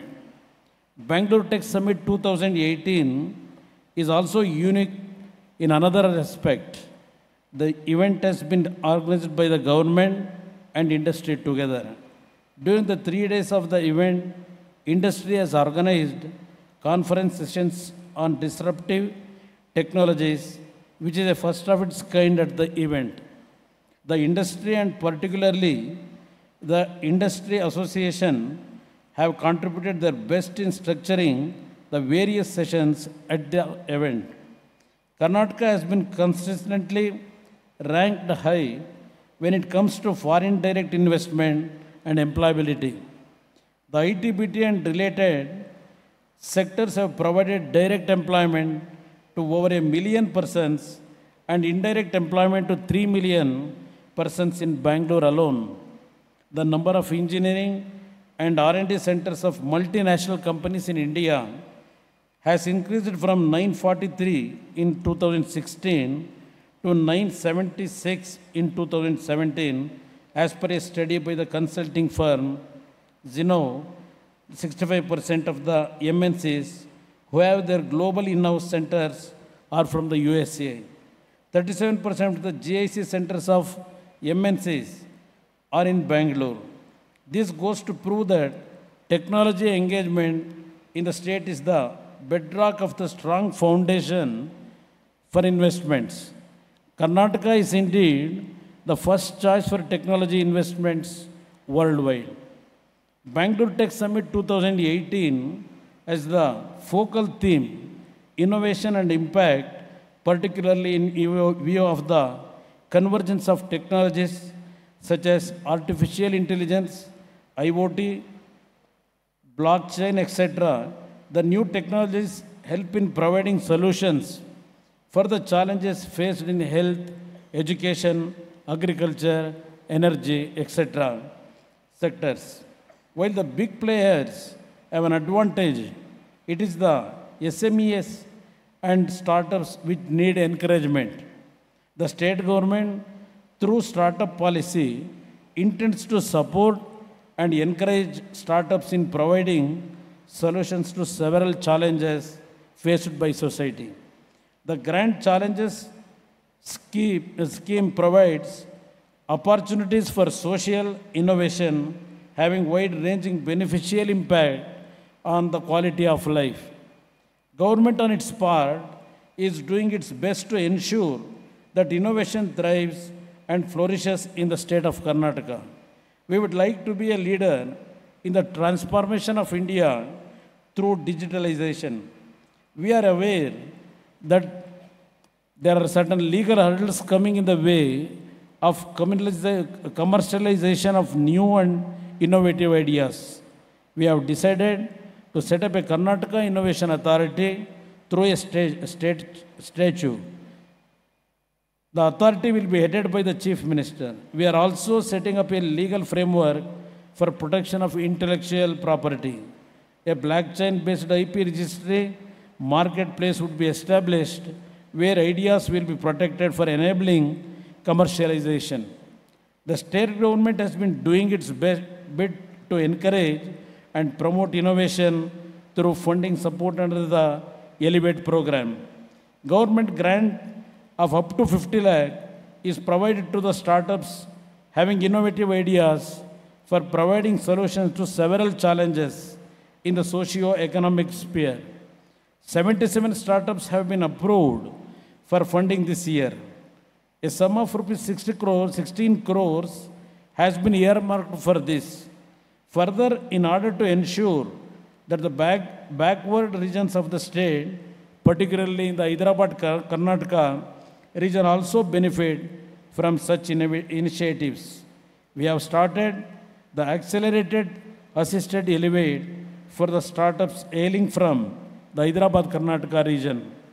10 startups from that region have been selected for funding support of rupees 111 lakhs this year. The state government organized a global hackathon as a prelude to the Bengaluru Tech Summit.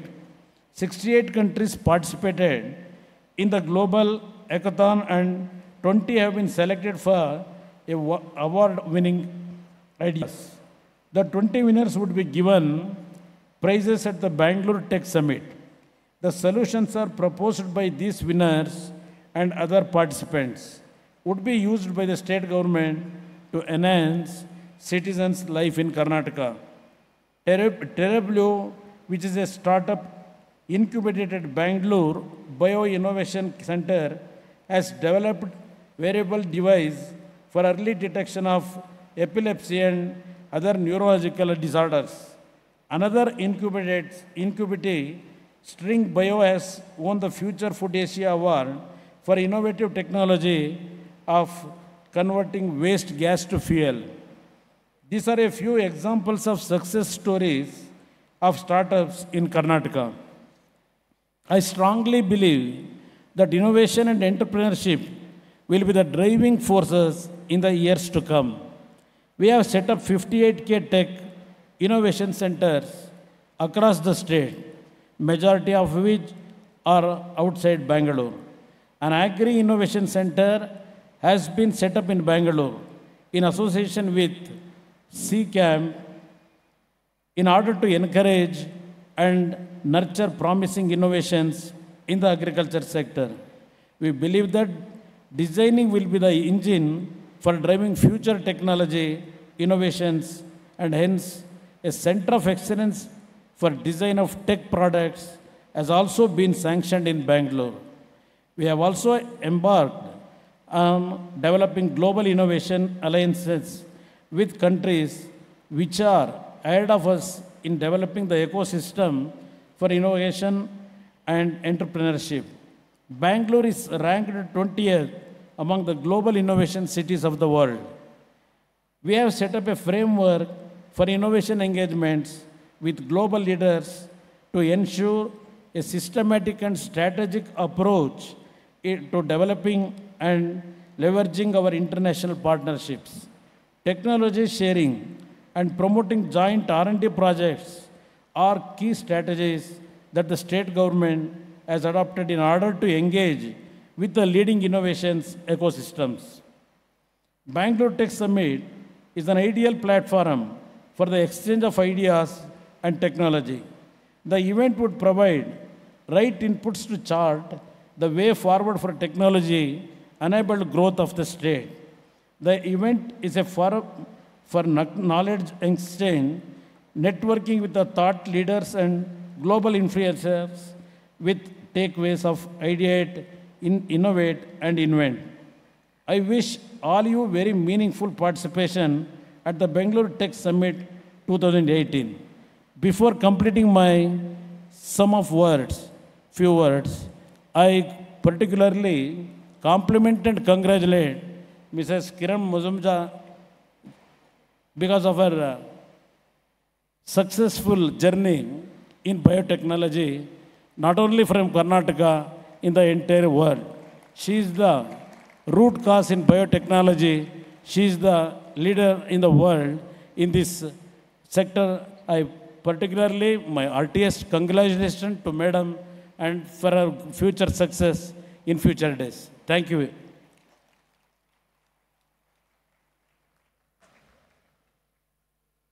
Thank you, Honorable Chief Minister of Karnataka, Shri H.D. Kumaraswamy. Well, with the vote of thanks, we will be closing the function. But kindly note, kindly be in your seats, because immediately after the inaugural session, we will have the keynote presentation. So kindly do not move away from your seats. I would now request the Principal Secretary, Department of IT, BT and S&T Government of Karnataka, Shri Gaurav Gupta, for the concluding remarks and to propose vote of thanks.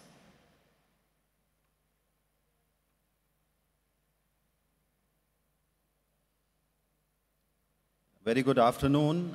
It's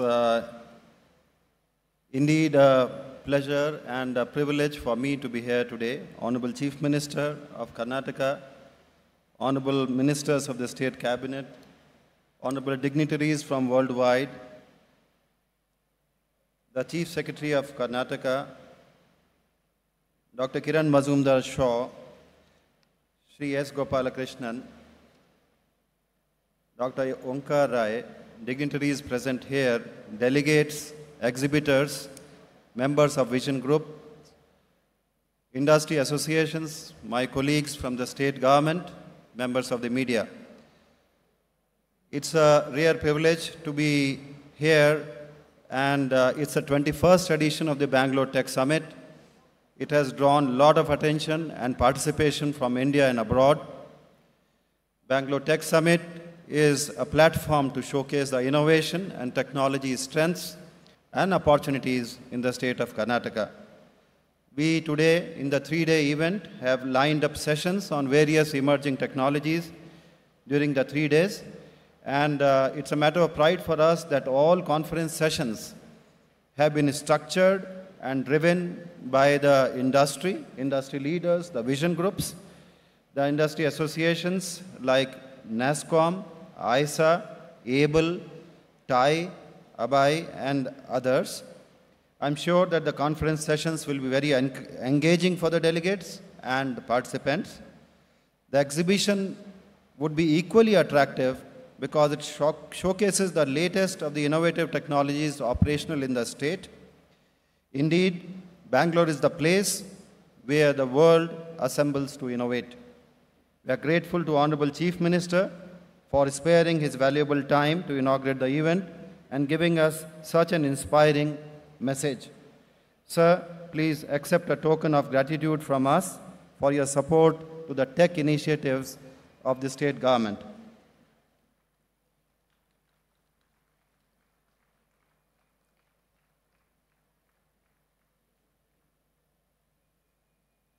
We are also thankful to Honorable Minister, Mr. K.J. George, who has been a guiding spirit in the department, for sparing his time to participate in the inaugural function. I request you to kindly accept a memento, sir.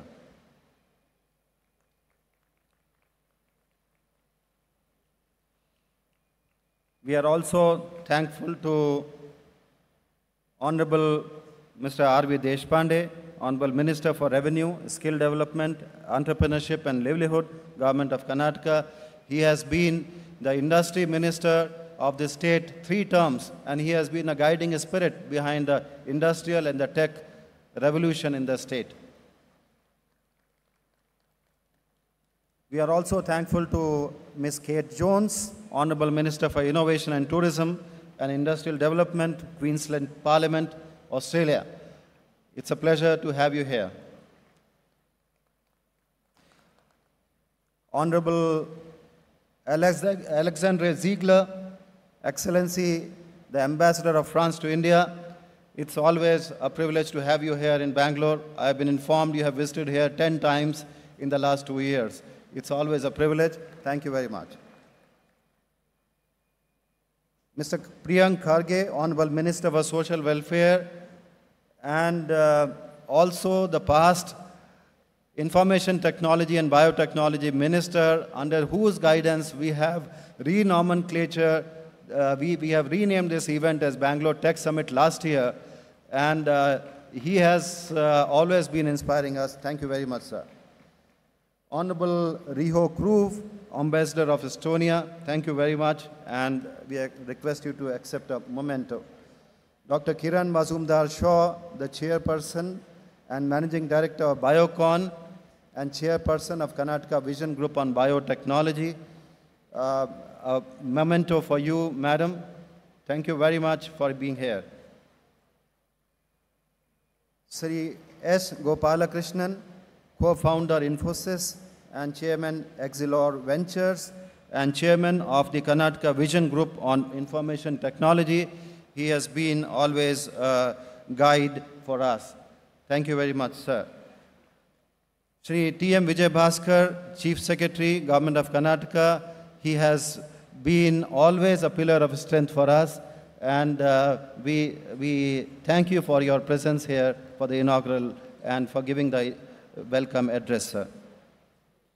Dr. Omkar Rai, Director General, Software Technology Park of India, New Delhi. Thank you very much for being here.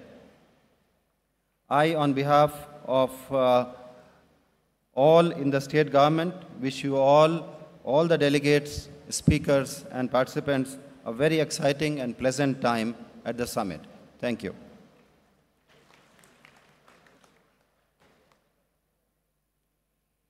Thank you, sir, for the cordial vote of thanks and the concluding address. Well, ladies and gentlemen, in just a couple of minutes, or maybe 5 minutes or so, we should be starting the keynote by Mr. Damien Manuel, the Cybersecurity Research and Innovation Deakin University.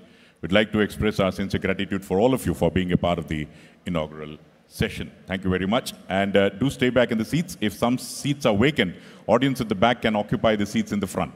Yeah.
honeypots where you can trap your adversary and put false information and data, so that way you can monitor their behaviour and you can understand what mechanisms they're using to attack your organisation.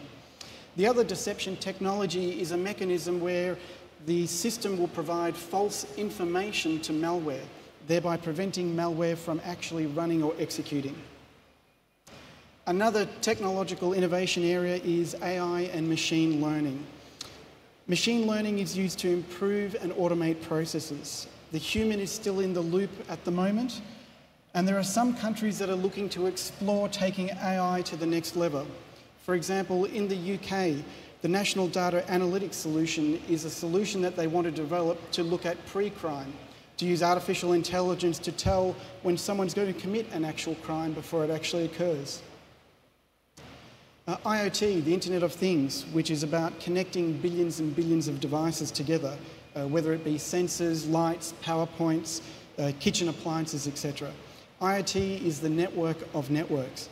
In 2009, the number of machines that were connected to the internet outweighed the number of humans that were connected to the internet. 25 billion connected devices were on the internet in 2015, and it's estimated that by 2020, there'll be approximately 50 billion devices. The next area of innovation is software as a service. As more and more businesses move to the cloud, there's another one that is now starting to emerge, which is called the fog. So the fog is between you and the cloud. It's an architecture that uses edge devices to carry out substantial amounts of computation, storage, and communication. This is working hand in hand with IoT technologies.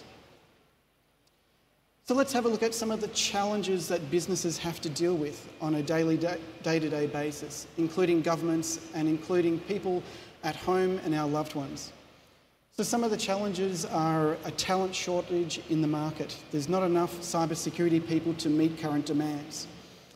Metadata and the capture of metadata is being used by organisations to understand privacy aspects of how you behave and the things that you like. Malicious as a service. So we're seeing the movement of what used to be technologies that require development skills being commercialised in a way that anybody without any security skills can purchase and acquire that technology to attack another country, a company, or an individual. The perimeter in organisations has disappeared. So once we used to have this boundary that we could protect in an organisation, that's now completely disappeared with the introduction of outsourcing to third-party suppliers. We're seeing an increase in the number of scams. We've got regulation that's appearing in different countries. We've got GDPR, which is a privacy regulation in Europe that businesses have to deal with. Funding constraints within organisations of not having enough money to dedicate towards cybersecurity. We've got compliance burdens. And we've now got this emergence of cyber warfare that's coming along down the track. I'd like to touch on a couple of them, which is AI and social engineering. So with the rise of AI and automation, it's estimated that in the US, up to 47% of jobs will disappear. In the UK, up to 30% of current jobs will disappear, and in India, between 9 and 19% of existing jobs will be displaced by artificial intelligence systems. That's going to have a huge and significant impact on society and the way that we work and the way that we live. Now, it's not all doom and gloom, because although it will displace traditional jobs, there's an opportunity for new jobs and new opportunities using AI technology.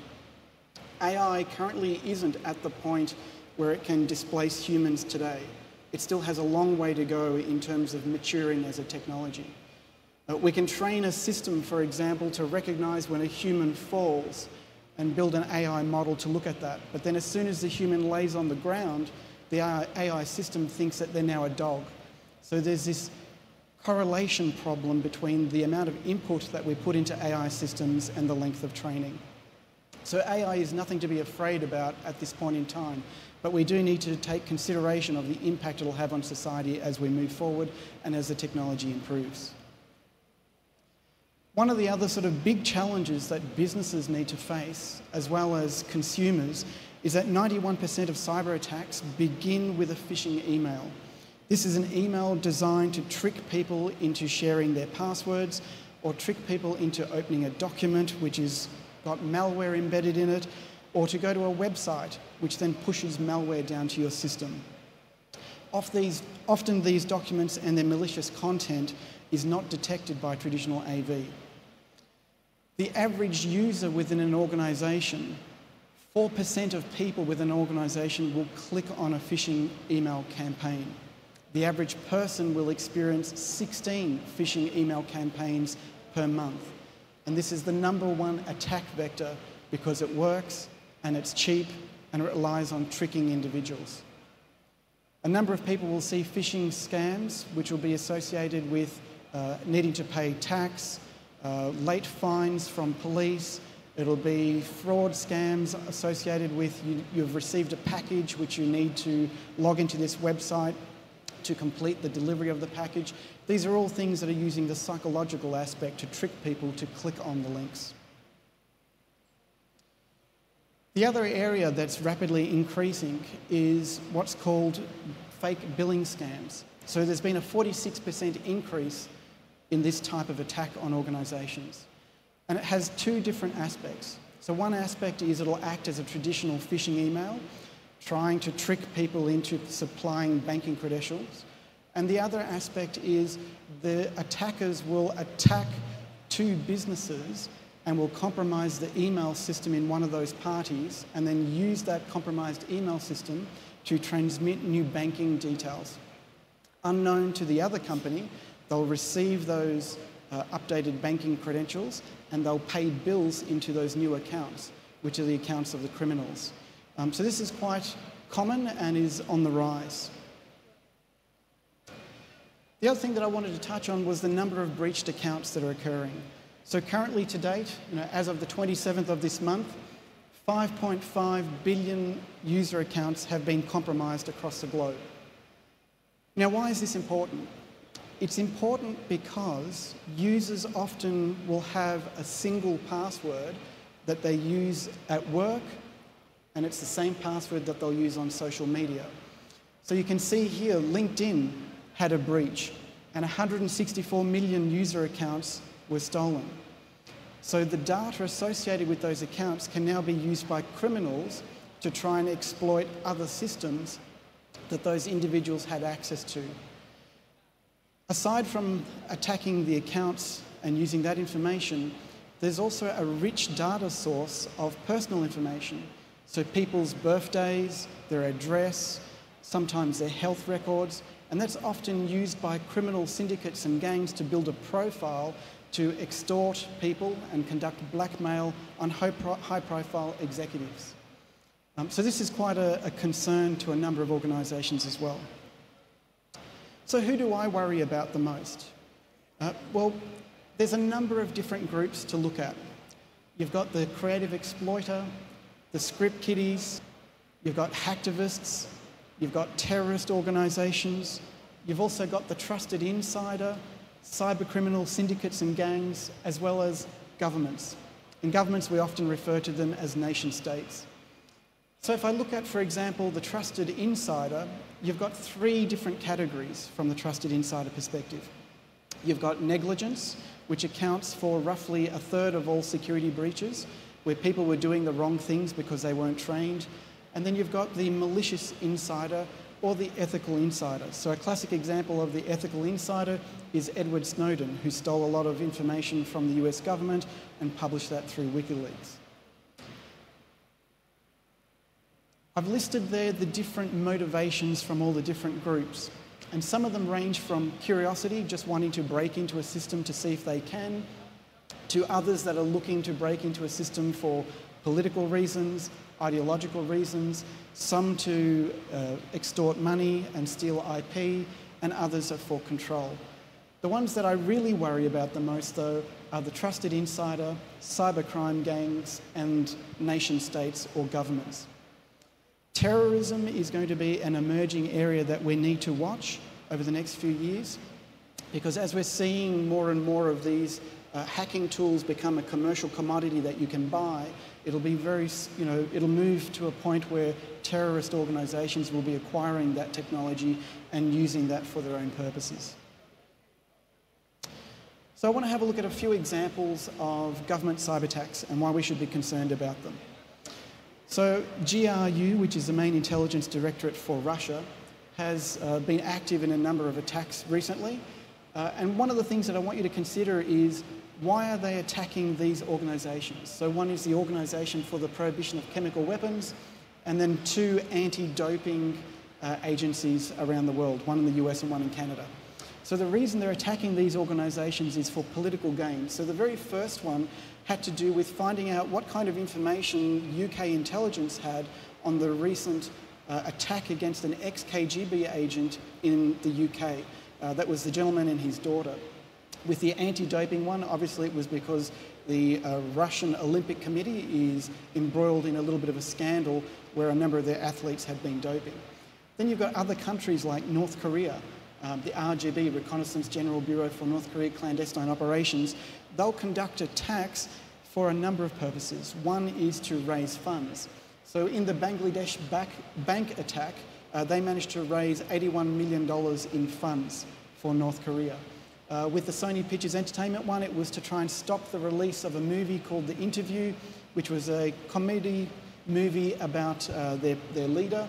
And then obviously with WannaCry, they were experimenting with some technology that they had stolen from the US government. Now, Russia and North Korea are not the only ones. A number of other governments have this capability. Israel has this capability. The US has this capability. China has this capability. Iran's got this capability, and Australia has this capability. And it all depends on how they're using that capability. India, by today's standards, is the 4th most attacked country in the world. And there's a number of reasons for that, and I'll go into those shortly. In 1995, this was the cover of the Time magazine, which was cyber war. So over 20 years ago, people were looking at cyber war as a new concept. Today it's big business, and it's a new type of cyber war, but there's one that's more sinister which is coming. In the past, cyber war was about disruption of critical systems to cripple a country. Today it's changed. And I want to explore some examples of the new frontier of cyber war. And I'm going to do that in a little bit of an interesting way for you. So here's some interesting facts. The Great Wall is visible from space. So most of you have probably heard that before.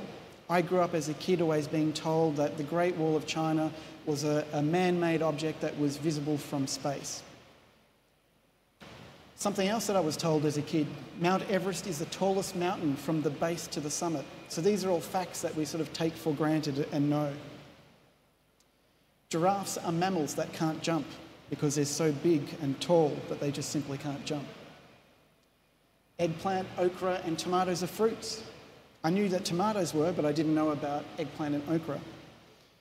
So when we look at those, we can start to sort of question which of those is true and which of those was fake. The Great Wall is not visible from space, even though that's something that is very common in terms of what people believe. Mount Everest is not the tallest mountain from the base to the summit. And that might surprise some of you. Giraffes are mammals that can't jump is not true. But some research has shown that if you have an image along with a statement, 60% of people will believe that statement just on the fact of having an image.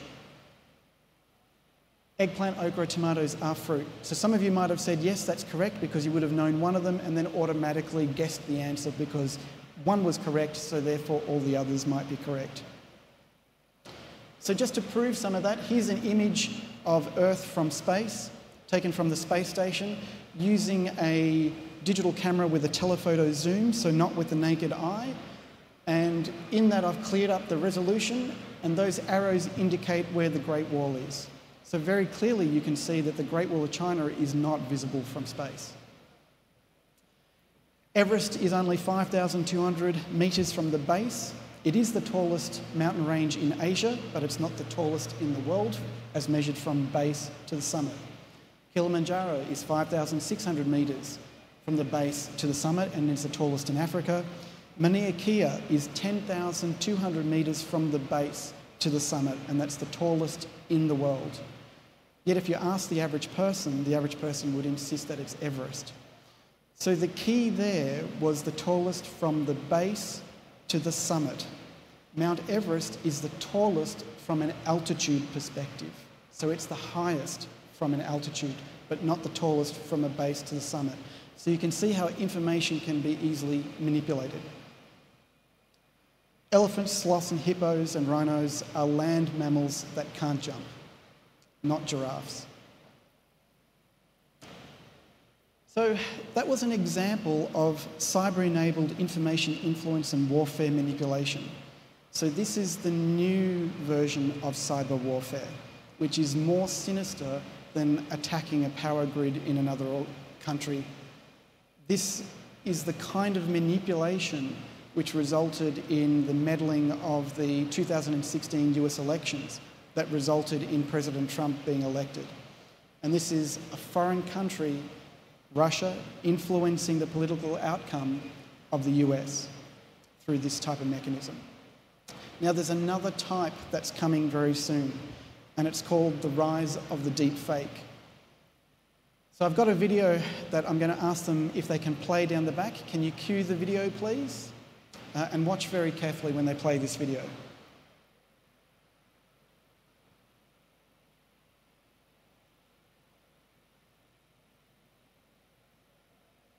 Got me thinking about my full-time employees and their ability to survive on $8 an hour in New York City. And foremost in all of our minds has been the loss and the grief felt by the people of Orlando.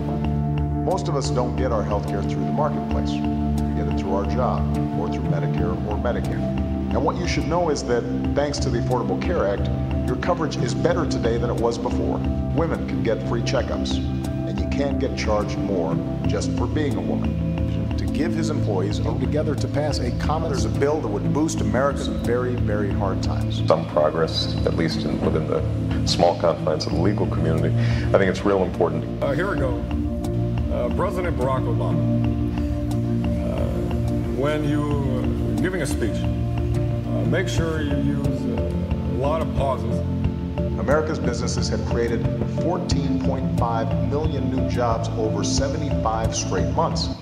We're entering an era in which our enemies can make it look like anyone is saying anything at any point in time, even if they would never say those things. So, for instance, they could have me say things like, I don't know, Killmonger was right, or Ben Carson is in the sunken place, or, how about this, simply, President Trump is a total and complete dipshit. Now, you see, I would never say these things, at least not in a public address, but someone else would. Someone like Jordan Peele. This is a dangerous time. Moving forward, we need to be more vigilant with what we trust from the internet. It's a time when we need to rely on trusted news sources. It may sound basic, but how we move forward in the age of information is going to be the difference between whether we survive or whether we end as a society. So if we can go back to the PowerPoint, that'd be great. So in Australia, we've created a fake Malcolm Turnbull, which was our former Prime Minister. And as you saw, it only took the researchers 14 hours of footage to create that. So give that technology a couple of years, and you might only need 5 minutes of footage of somebody that the average user at home could start to use to produce fake videos of politicians, executives, or respected people in our society, and then push that content out onto the internet. And then once we get to that point, how do we trust information anymore? And how will society change as a result of that? So the world population currently today is 7.6 billion. And if you have a look at where the world is consuming its news sources, we've got 2.27 billion users on Facebook. Facebook owns WhatsApp, and that's 1.5 billion users. They also own Instagram, that's another billion You've got Google that owns YouTube, that's 1.8 billion, LinkedIn's got 500 million, and WeChat's got another 889 million. So what's interesting about this is that a number of us use Google, for example, to search, and so we live in this Google bubble. If I do a search for a key thing like the best Indian food in my local area, and my daughter does this exact same search, we will be given 2 different search results. So what's happening is companies are actually tailoring information to what they think we want. So we're no longer seeing information as information really is. Our online behaviour is being slightly modified and changed by these organisations. 68% of Americans obtain their news from social media rather than previously trusted sources. Journalism integrity is being impacted, and when those who are not journalists but are pretending to be journalists post information, it starts to erode the pillar of democracy in our society. So information has a value. Information can be a great source of income to governments, companies, criminal organisations. Information can also be used as a weapon, and information is also a power. So for a lot of foreign governments, organisations and criminals, you as the consumer are the product, where they're harvesting the information of things that you like, the friends you make and the connections you make, and they're using that to make money off that.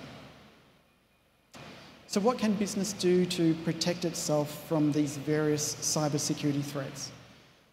So there's a model called the NIST cybersecurity framework, and that has the basic premise of identify what's important to you, put systems in place to protect it, put systems in place to detect intrusions, have a response plan that you're going to work through, and have an understanding of what you're going to do to recover. And it covers a number of different sort of functional areas. It's a great framework to start from. One key area to note, though, is that most organisations spend too much money on the protect phase and virtually no money on the identify, respond or recover phase. Organisations that don't invest in the respond and recover phase will be organisations that, when they've had a data breach, will no longer exist. There's another model that can also be adapted by organisations and governments. Think of it from a physical layer perspective. What are all the hardware, the network, the connection points that need to be protected? And you can think of that at a country level. Think of the logical layer, the applications, the software, the critical systems that are all interconnected. Think of the data layer, the information, the location, the accessibility and the integrity. Who has access to that information? Where is that information going? And then the most important layer to think about is the social layer, the people, the culture, and the process. If you spend all your time looking at the physical, logical, and data layer, you will spend millions of dollars trying to protect your organisation to just have a single user click on a phishing email and wipe out all that amount of investment and result in your organisation being breached. I used to work for an organisation called RSA, and RSA is the one that produces those little security tokens. So RSA was attacked by China, and China used a phishing tactic to breach RSA's systems.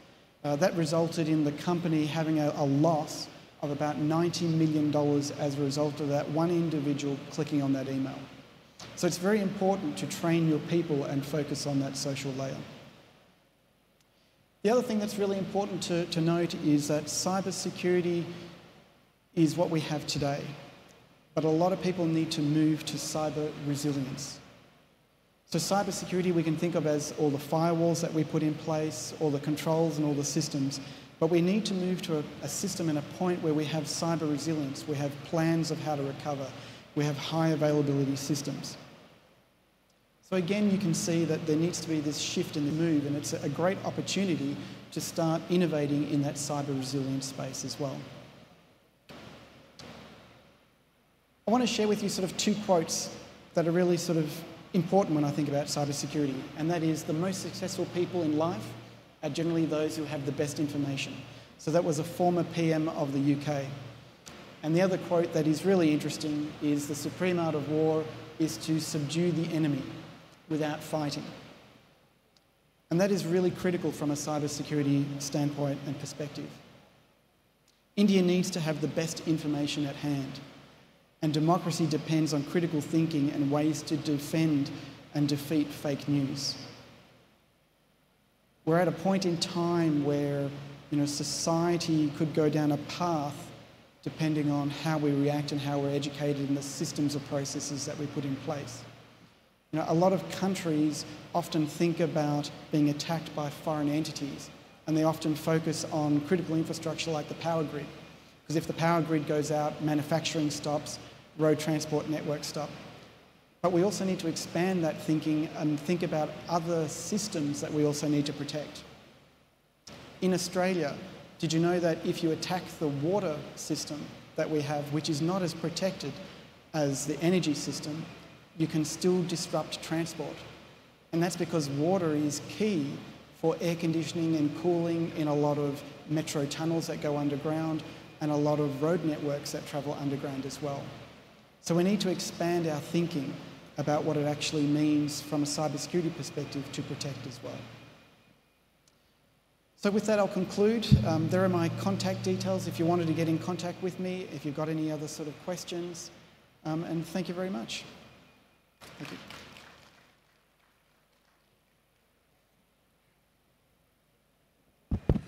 Thank you, sir. I would request you to kindly wait for a moment. I would request Mr. Jagdish Pitur to kindly give a memento as a token of our appreciation. Ladies and gentlemen, a round of applause for Mr. Damien Manuel. Thank you.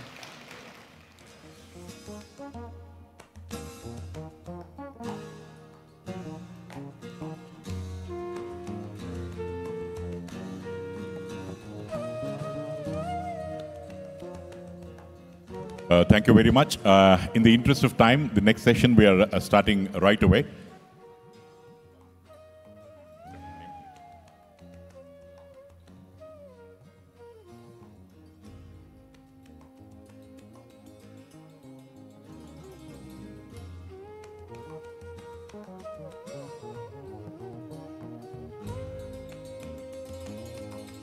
Well, the next keynote is about Technify or Perish, the recipe for Karnataka, India, the emerging economic places. And for this, it's my pleasure to request Mr. Ganesh Kishore, the managing partner, Spruce Capital Partners, San Francisco, United States of America.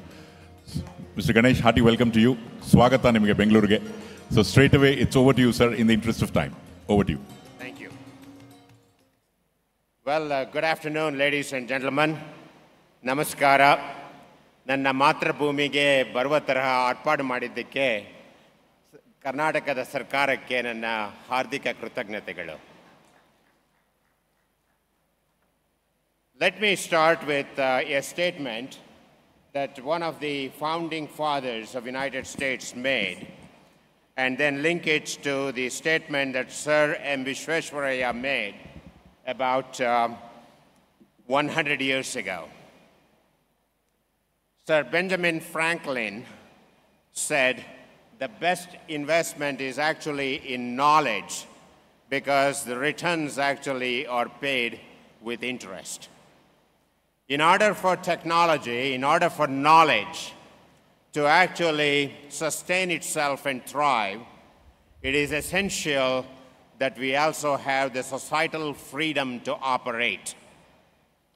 Sir M. Visvesvaraya coined the term industrialize or perish about 100 years ago when the dam on the river Kaveri was being built in KRS.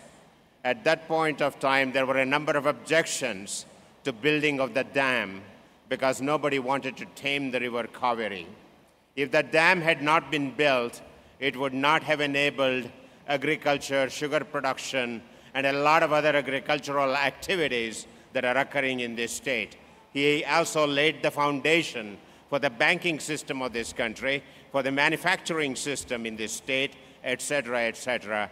And similarly, we have the opportunity to leverage innovation that we have been hearing about in a major way for the betterment of our society, not only to create economic opportunities, but also to create employment that the minister talked about a little while ago. This is the golden age of innovation. If you are asking the question, what is actually fueling this innovation, it is the $1.2 trillion of money that is going into investment across diverse aspects of research and development. It includes everything from automobiles to biotechnology to information technology and a variety of sciences. And indeed, this is about the best time to be a student of science and technology and to be addressing problems of society. This is the first year in the history of venture capital investment that we are actually investing about $100 billion just in 2018. And this phenomenon is not restricted to the United States. It is not restricted to Europe or Australia or Japan. It is occurring on a global basis. And you heard Kiran Mazumdar talk about some of the investments that are going into this arena here in India. Major diseases still bother us. We bothered to address the issue of infectious diseases during the last 100 years in a major way. But what's the point in living up to 80 or 90 years of age if you are stuck with diabetes, or if you are stuck with heart disease, or if you are stuck with Alzheimer's? The quality of life is no good. We need to invent solutions that don't cost us a pretty penny, as they say, but inventions that can actually make it very inexpensive, affordable for everyone on this planet, not just to a select few. And that opportunity is what we invest in as we invest in life sciences in the healthcare side. The fundamental driver of innovation in biology has been our ability to read DNA. And our ability to read DNA increases at a rate that is actually faster than the rate that was predicted by Moore's law for computational power. In fact, this technology is expected in the next 2 years to enable every one of you in this room, everyone on this planet, to actually get their DNA read. The question, of course, is what do we do with that information? And that is where most of the investments are now occurring in biosciences. The ability to make DNA, the ability to assemble DNA, the ability to compose DNA is at the heart of the future of biotechnology. And this will enable us to conquer not only the diseases that I talked about, but also feed our population, fuel our population, and heal our planet in a way that we have not seen before in the history of mankind. Recently, just about a week ago, CBI Insights talked about 28 different companies that are now pursuing disruptive innovation. One of those companies is actually a company that we have invested in called Pivot Bio. And most of these companies do not occupy specific domains, but they actually occur at interface of different domains, just as progress in chemistry and biology was enabled by physics, and just as progress in physics was enabled by mathematics, today products are being created that are at the interface of multiple technologies. And I will walk through some of the examples of companies that we have invested in that actually operate at this interface. Our objective in life is to make life better by healing the planet, not by damaging the planet. So it is absolutely essential for every company that we invest in that they have objectives that actually will not cause pollution, that they will not leave residues and footprint that are damaging to the greenhouse gas concentration, that they are damaging to the soil. They cannot damage the water system. They cannot certainly damage humans or any other life form as we know it today. I'll walk through some of the examples of companies which are now working on making pest control possible without using pesticides. a major objective for biology, because this is an area of human activity that causes major problems during food production, because insects like to eat our food. Certainly, animals want to eat our food, birds want to eat our food, rodents want to eat our food, fungi want to eat our food. So in order for us to produce enough food to feed the 8 billion people that are here today and the 10 billion people that will be here in another 30 years, it's critical that we innovate around pest control. We are also innovating around the molecule of RNA, so that RNA can be used not only to make pest control agents in the form of biologicals, but RNA as a molecule that can be used for fighting diseases in humans and animals, in vaccines and new therapeutics that will address issues like cancer, Alzheimer's, etc., using RNA as the base. We are investing in sensor technologies, just like the previous speaker talked about cybersecurity, where prevention is better than cure, where you want to monitor instead of worrying about just one issue, understand the nature of the problem.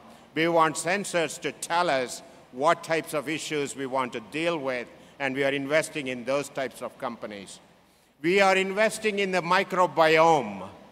There are more microorganisms just in our gut than the human cells that we have, to a point where philosophers are asking the question whether humans are simply the conduit for the microorganisms that we carry to carry out the various activities that they are interested in, or whether humans actually use the benefits of microorganisms.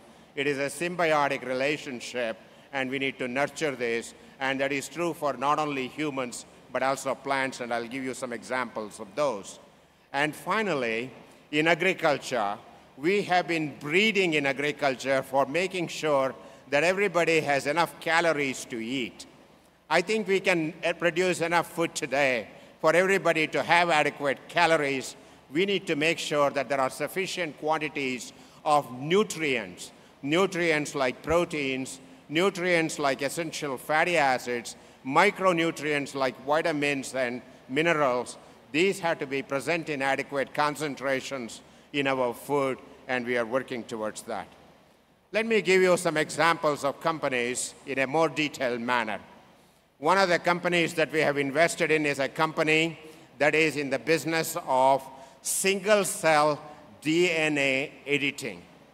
If you want to make a precise change in the DNA of your pancreatic cell, and you want to do that in the beta islets which make insulin, you do not have the opportunity to tamper with this and make choices of cells with respect to their insulin production capability. By having precise modification, we can make sure that only the cell that was intended to be modified and the DNA that was intended to be changed is altered at that precise site. That's what this company is enabling. You and I can buy a machine for use in our laboratory, use the information technology and reagent capabilities of this machine so that we can democratize DNA editing. That is what this company is doing. This company's technology is going to be one of the key foundations for cellular therapy and organ regeneration. If you want to have liver tissue that can be grown in a pig, and it can be grown in a disease-free manner, and you will not reject it because it has the same DNA makeup and the protein makeup as your body, then it is absolutely important that we have that precision in editing, and that's what this technology is enabling. It also has applications in agriculture and microbial modification. I will tell you more about that in the next few minutes. Another one of our companies, Napigen, is working on changing the DNA in mitochondria and in chloroplasts. This is the powerhouse of the cell where energy metabolism occurs. If you consume glucose in your food, and if you want to make biological energy, mitochondria is where it occurs. And the information for making the proteins in the mitochondria is encoded not in the DNA that is in the nucleus, but in the DNA that is present in the mitochondria. We have very little capability to manipulate, to alter, to improvise on the mitochondrial DNA, because when mitochondrial DNA is mutated, a number of diseases occur in both plants as well as in humans and animals. One of our company, Napigen, is working on improving and editing the DNA that is present in the mitochondria of various species. One of our other companies, Pivot Bio, is working on the plant microbiome. You all have read about Haber-Bosch if you have taken courses in chemistry in your life. You have learned that Haber-Bosch invented the catalyst for nitrogen fixation to make ammonia. If they had not developed that process, the world would not have had 8 billion people today, because there would not be enough food to go around. We would be dependent upon the guano and the nitrate, guano being the bat shit, as they call it, which is found in certain caves. People used to dig that up. Cow dung, they used to take it and apply it to the field. There was not enough fertilizer to go around, the nitrogen fertilizer that is absolutely essential for the plants to grow. This company is taking microorganisms that are capable of fixing nitrogen in cereal crops like rice, in corn, in wheat, so that we do not have to apply as much fertilizer as we apply today. And you may or may not know that when we apply fertilizer to these crops, only 40% of that fertilizer ends up in the crop. The rest of it is in the lakes and the rivers, causing algal blooms, anoxia, and other types of environmental hazards, which is no good for anybody. So this company is trying to improve the nitrogen situation by having microorganisms fix that nitrogen just as legumes are capable of doing it today, so that cereal crops can be grown without so much nitrogen and without so much phosphorus. Another one of our companies, Evolve, is working on the infant microbiome. The caveman, actually, and the cave woman, they had microorganisms in their gut which was capable of digesting mother's milk extremely efficiently, and also prepare them for fighting all kinds of infections they encountered as they grew into children and later on adults. It turns out that as we have practiced C-section delivery and other types of aseptic environment, we have lost the ability to digest the fiber that is present in mother's milk, and the loss of that fiber alters the immune system of the baby so that it now has higher preponderance for a number of autoimmune diseases like type 1 diabetes, like juvenile arthritis, asthma, allergies, things of that nature. And it was discovered in Bangladesh, where they found that women who had children, who had delivered the children by C-section, or if the mother had been treated with antibiotics in the third trimester of the pregnancy, the babies would not be able to deliver